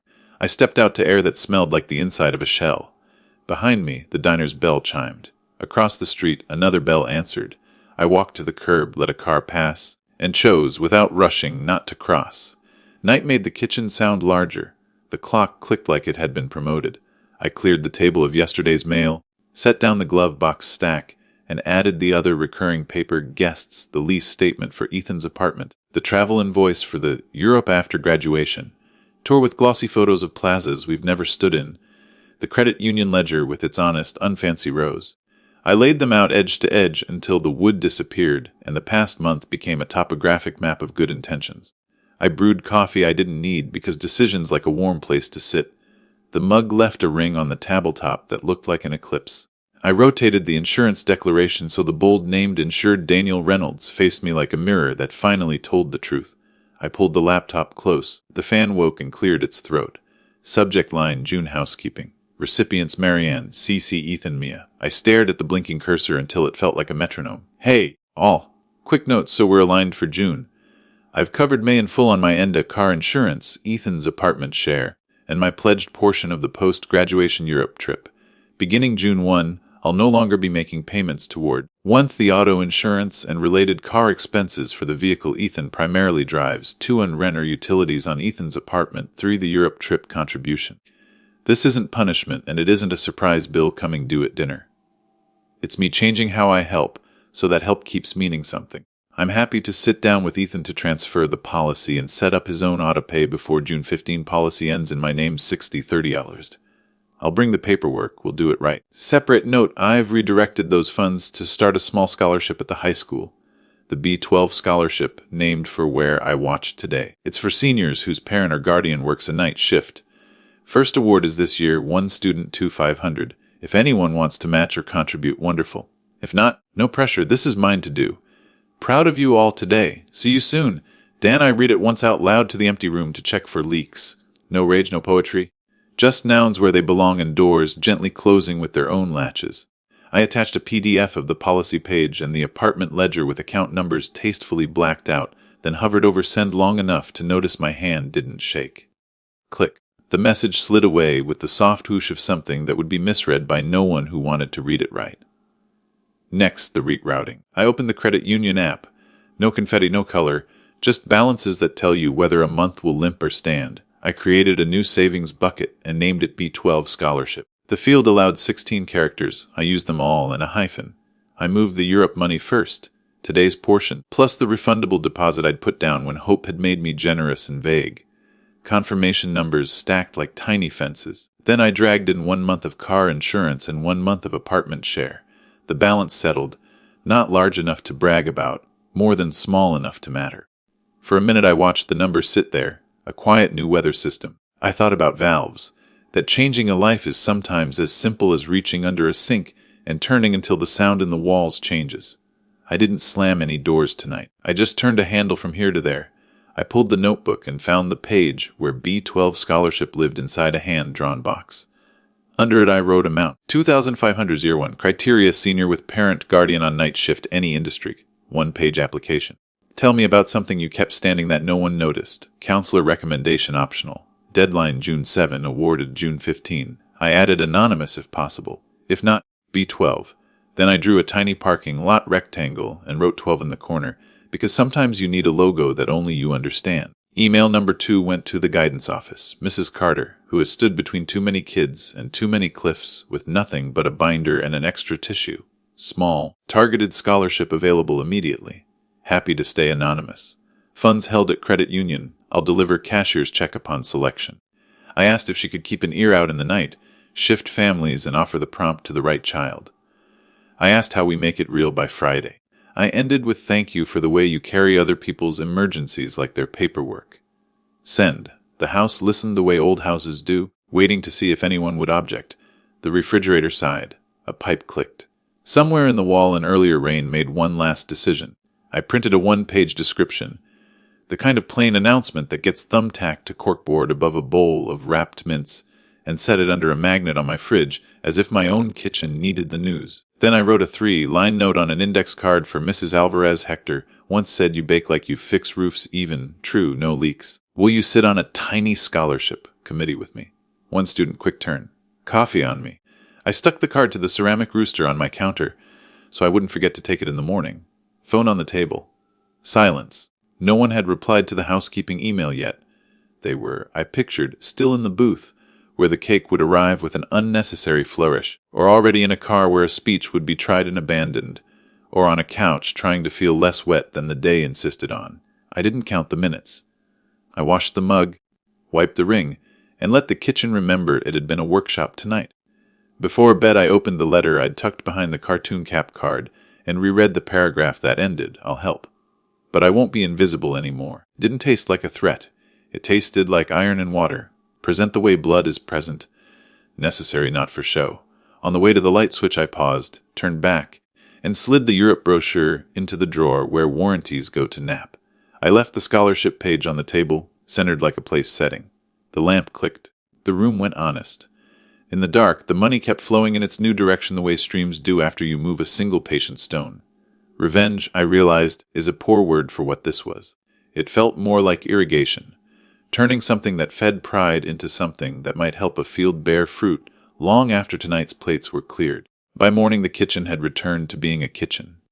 Coffee steam curled off a chipped mug, the scholarship sheet lay centered like a placemat, and the house made its small old noises as if to say, we survived another choice. I scrolled the school's page while the toast tried to be brave. There it was, pinned to the top with the kind of cheer institutions practice. Thank you to our anonymous donor. The B12 scholarship launches today. For seniors whose parent or guardian works a night shift. 1-page prompt, tell us about something you kept standing that no one noticed. See Mrs. Carter for details. A photo accompanied at the counseling office door, a corkboard with a fresh flyer, a bowl of stale mints that looked suddenly ceremonial. Someone had taken time to angle the paper straight, to smooth the thumbtack divot so the corners lay flat. The school seal in the corner gave the whole thing its municipal blessing. B12, in clean black type, looked less like a parking space and more like a key. I didn't like the post. Anonymity is a muscle, and I was learning how to hold it. 2 minutes later, Mrs. Carter emailed, short and warm, posted. One student already asked for the prompt. Feels like the right size of good. Thank you, whoever you are. The whoever landed gently and stayed. I wrote back, you're the one who carries things to the finish line. I'm just opening a gate. Then I put the phone face down and ate toast like it had never done me wrong. By lunch the post had been shared 36 times. Parents applauded in comments with the tone towns use when they get to be proud of something uncomplicated. A night custodian I'd seen pushing a rattling can in the science wing typed, bless whoever thought of us. A girl wrote, my mom's a nurse on nights, I'm applying. Underneath, 2 friends cheered her by name, as if naming a person is the first step toward keeping them from slipping. Then Ethan shared it. His caption started playful and landed somewhere else B12 like the vitamin. Night shift kids getting a shot at finals, let's go. A laughing emoji, then a flexed arm. It wasn't cruel. It was the tone of a boy whose life has taught him most problems can be captioned into cooperation. His friends dropped rockets. Someone joked about needing a scholarship for morning people who can't function before 10. It was the internet doing what it does, sanding edges, skipping the parts that cost. I felt a heat that wasn't coffee. Not anger. More like the flush you get when you watch a decent kid step too close to a ledge he doesn't recognize. My thumb hovered over his name. I didn't correct him. If I've learned anything, it's that a father's comment under a son's post is a chisel you'd better know how to use. The correction arrived on its own. A profile I didn't know, no banner, no curated grid, left a paragraph that bent the whole thread around it. I'm applying. My dad cleans offices downtown at night. He falls asleep in the morning at our table, sometimes with his boots still on because the bus is loud and our apartment is loud and it's the only quiet surface we own. He missed every ceremony that happens before noon. Yesterday he sat in the parking lot because his uniform smelled like bleach and dust, and he didn't want anyone to say anything. I don't know who B12 is, but someone saw us. Thank you for posting this. 2 likes, then 12, then a quiet avalanche of hearts from kids who usually ration them. The joking slowed. A friend of Ethan's replied with a 2-word sincerity, I would not have bet rent on respect, man. Another wrote, I didn't know. The night custodian commented a single prayer hands emoji, which is sometimes the best English has. Ethan didn't answer right away. His name hovered at the bottom of the thread. Ethan is typing, then disappeared. Came back. Disappeared. Finally, that's real. Good luck. If you need a rec, DM me. I mean it. No emoji. The sentence wore its shoes. I sat at the table with the scholarship page in front of me and the unsent letter peeking from the cartoon, cap envelope, and felt something shift in the room that wasn't air. The prompt I'd scribbled at midnight, tell me about something you kept standing that no one noticed, had already started doing work in the world. It was being answered before anyone filled a form. The letter I hadn't given my son, about money and cake and not being invisible, had found a larger address and walked there on its own legs.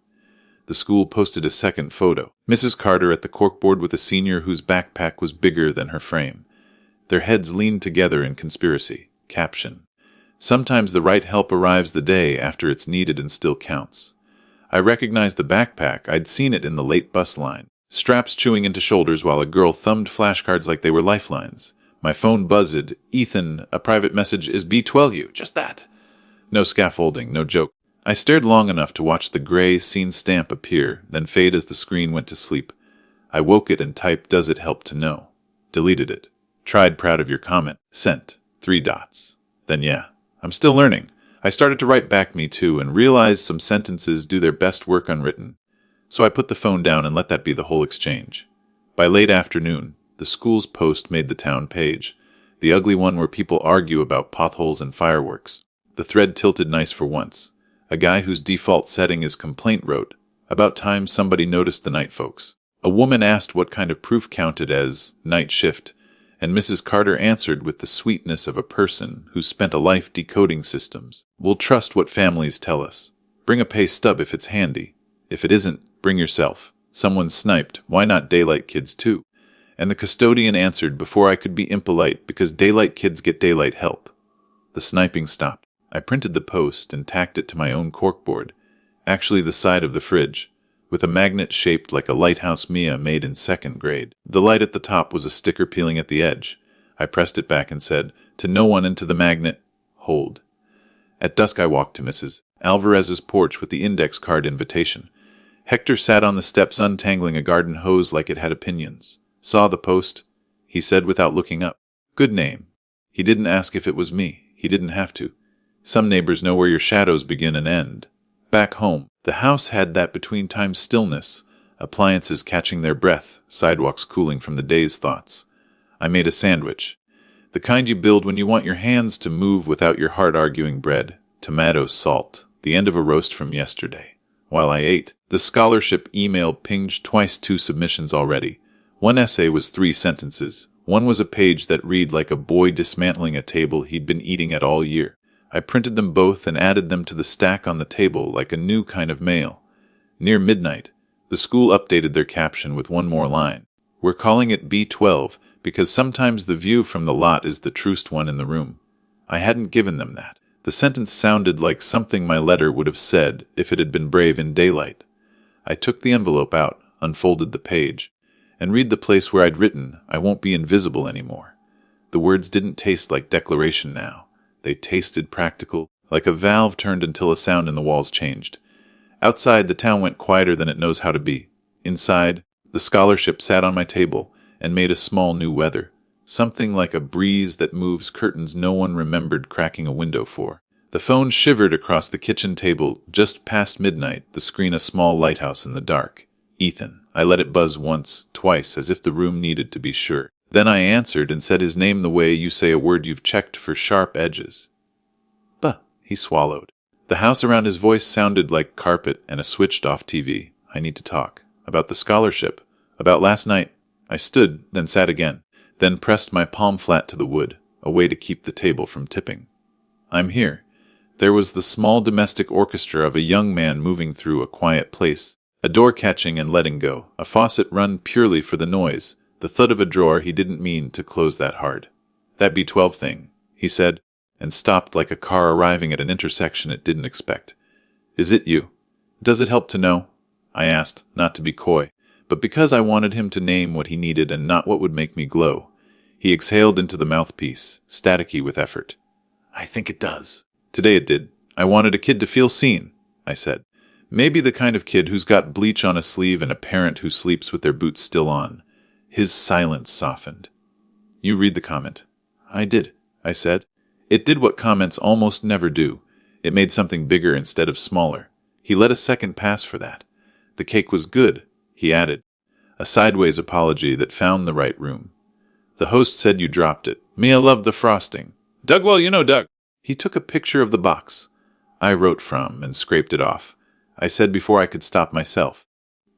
Didn't want to invite a fight with a dessert. He made the sound boys make when they learn something they wish they didn't. You shouldn't have had to do that.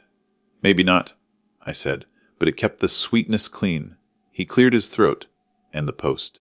I wrote like an idiot at first. The word idiot came out carefully, not as a weapon but as a label he stuck on himself, so I wouldn't have to reach for one. Then that kid, about his dad sleeping at the table. I was going to joke again, and I couldn't. Learning's loud sometimes, I said. Other times it just turns a dial and the room sounds different. Were you mad at me? He asked, and I could hear his eyes find a corner in the ceiling. I was proud of your second sentence, I said. I was also proud you didn't use an emoji. He laughed short, grateful. The internship letter, he blurted, the way you pull a bandage before courage changes its mind. I was going to tell you at dinner. They offered 19 now. Mrs. Carter said they upped it this week. I wanted to say it right. 19 moved the math by 1 hour a month, and by a mile in a boy's chest. Good, I said the word plain and heavy enough to stand on. You'll be good at it. Sun on your hands. You've got the makings. He let the compliment sit instead of batting it away like a fly. And the other thing, he said, voice smaller. The car. Insurance. I saw your email, I can take it. I'll figure it out. I don't know how to, transfer a policy. I do, I said. We'll call together. It'll take 20 minutes and the patience of a saint for hold music. He breathed, a little more of it. Okay. A siren slid somewhere far off on my side of town, the long vowel of a machine reminding everyone that nights have shifts other than ours. He must have heard it too. Are you mad I called this late? He asked. No, I said. Midnight is when Honest shows up without makeup. He exhaled a laugh he didn't know he had. Will you, can we meet? Not at the house. Not at Doug's. He stopped like he'd run up against a word he didn't own yet. B12, I said, because some places get promoted to nouns when you treat them right. Yeah, he said, relief warming the syllable. Tomorrow night, at B12. When it rains. I added before I knew I'd say it. He paused. Forecast says clear. It'll rain eventually, I said. We can wait in the car, make our own weather. The line held quiet that felt like two men measuring a thing to be built. What do I bring? He asked. Your letter, I said, and your questions. I'll bring the insurance and 2 pens that don't die under pressure. And the other stuff. The words went careful again. About last night, about names. I called Doug. He cut himself off the way someone slaps a palm over a lid before the pot boils over. I'm sorry. That's a word with bones in it, I said. Bring it. We'll look at it under the parking lot lights and decide where it fits. He sniffed, a quick embarrassed inhale that remembers childhood. It's weird. I want to say my dad right now and not feel like I'm stealing it from someone. You're not stealing it, I said, gentler than I meant to be. You're returning it to the place it was borrowed from. The house around me went still, the way rooms do when a sentence threads a needle cleanly. Thanks, he said. Small, clean. For the scholarship. For the cake. For not hunking. He waited for me to make the joke. I let it stand. Tomorrow, I said. B12. I'll get there first if you want. Or after you, if you need to feel me arrive. Get there first, he said. I want to walk up and see you through the glass. Like a movie where the part that needed to happen finally happens. We'll skip the soundtrack, I said. But I might bring the notebook. The one with the boxes. He smiled into the line. I could hear the curve. You always draw boxes. Helps me see what can hold weight, I said. We let the call idle, neither hanging up in case the other found a final stray word. He did. Pay?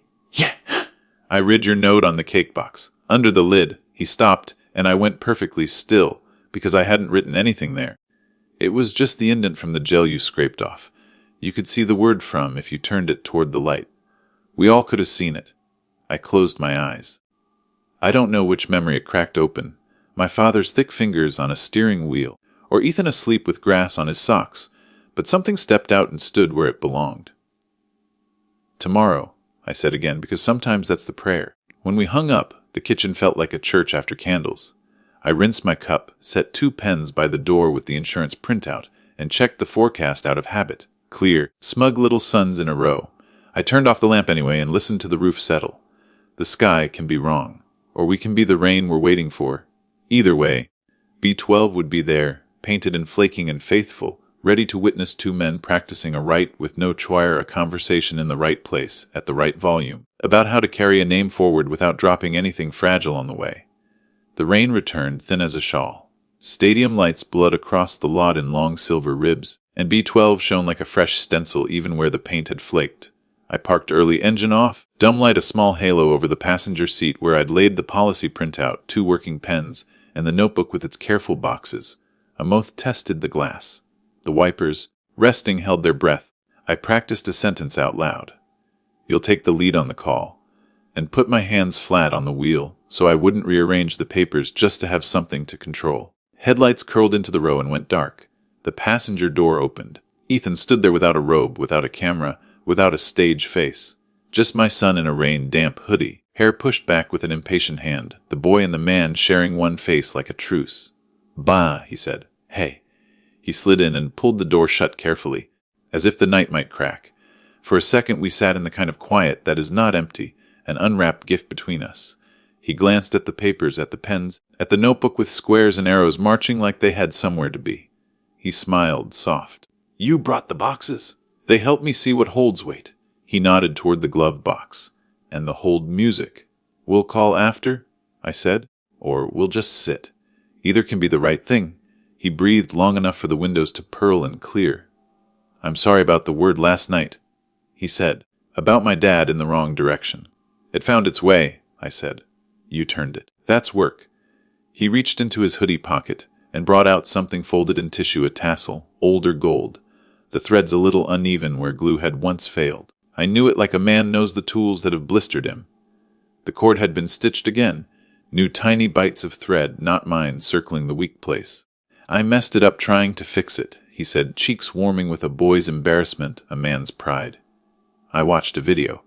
It didn't look like the video. Will you show me how you did it? I flicked on the dome light, that small blessing of cars. I opened the console. found the cheap sewing kit with its stubborn needle and gummy thread, and tore the plastic with a thumbnail. First, you don't fight the cord, I said. You talk to it. I licked the thread, missed the eye, missed again, got it on the third, the way a man does when this is not his first repair. Backstitch, I said, setting the point. Little steps. It's the small bites that keep things from pulling apart. He leaned close, rain ticking the roof above our heads like an approving audience. I stitched and then handed him the needle. He watched the path I'd made and repeated it, clumsy for one loop, better for the next, steady on the third. His breath fogged the glass in a circle that looked exactly the size of a childhood memory. Like this, he asked. Exactly like that. We worked the tassel shut. He turned it in his palm, considered it from the side the way I consider a repair before I give it back to the world. He slid it into his pocket like a promise not to lose it this time. So, he said, tapping the policy page with a forefinger that had grease in the same place mine always used to. Teach me the insurance. You call, I said, and put the phone in his hand. I'll be your hold music. He smiled, dialed, navigated the recorded voice like a swimmer learning the lanes. When the representative came on, he spoke clearly and didn't rush. He said his name like it belonged to the account. He looked at me once when the agent asked for the effective date. I tilted my chin toward the line I'd highlighted, and he read it without borrowing my mouth. When the agent asked who would be the primary on the policy, he said, I will, and the car got a little larger around us. It took 13 minutes and one signature on the app. When it was done, he let out a breath that had waited years to leave him. Okay, he said, as if the word were a small animal he'd finally coaxed into his lap. Okay, I said back. We sat with the finished thing, not rushing to the next. Rain-silvered B12. The stadium lights hummed their permission. I want to help with the scholarship, he said, not looking at me, not for credit. Just I read 2 of the essays. Mrs. Carter showed me one. A girl wrote about keeping the washing machine balanced by hand so it wouldn't walk across the floor at night. It felt like church. Can I read more? Can I write something to the winner? Yes, I said. Write a note that doesn't make a speech out of their survival. Tell them you see the thing they kept standing. We watched a pair of taillights drag a red ribbon past the entrance and vanish. The knight took a breath. He reached into his pocket again and brought out the tassel, ran a thumb over the new seam, and then, without theater, placed it on my palm. Keep it, he said, so I don't forget who taught me the small bites. The thread sat warm against my skin. I put it on the dash, where the dome light made it look briefly minted. From the cup holder, he lifted my notebook and flipped to a blank square. He wrote slowly, carefully, in his school, neat hand be 1/20 of tonight. Then, below it, teach me to stitch other things. He capped the pen and left it on the page, as if to pin the words where no wind could take them. My phone buzzed on the seat. Mrs. Carter. 3 more applications in. 1 will break you, in a good way. MC, then can we all bring coffee to the award day? I want to meet B12.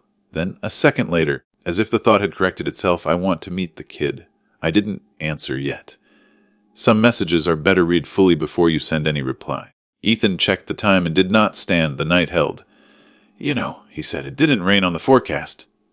We made our own, I said. You brought yours. I brought mine.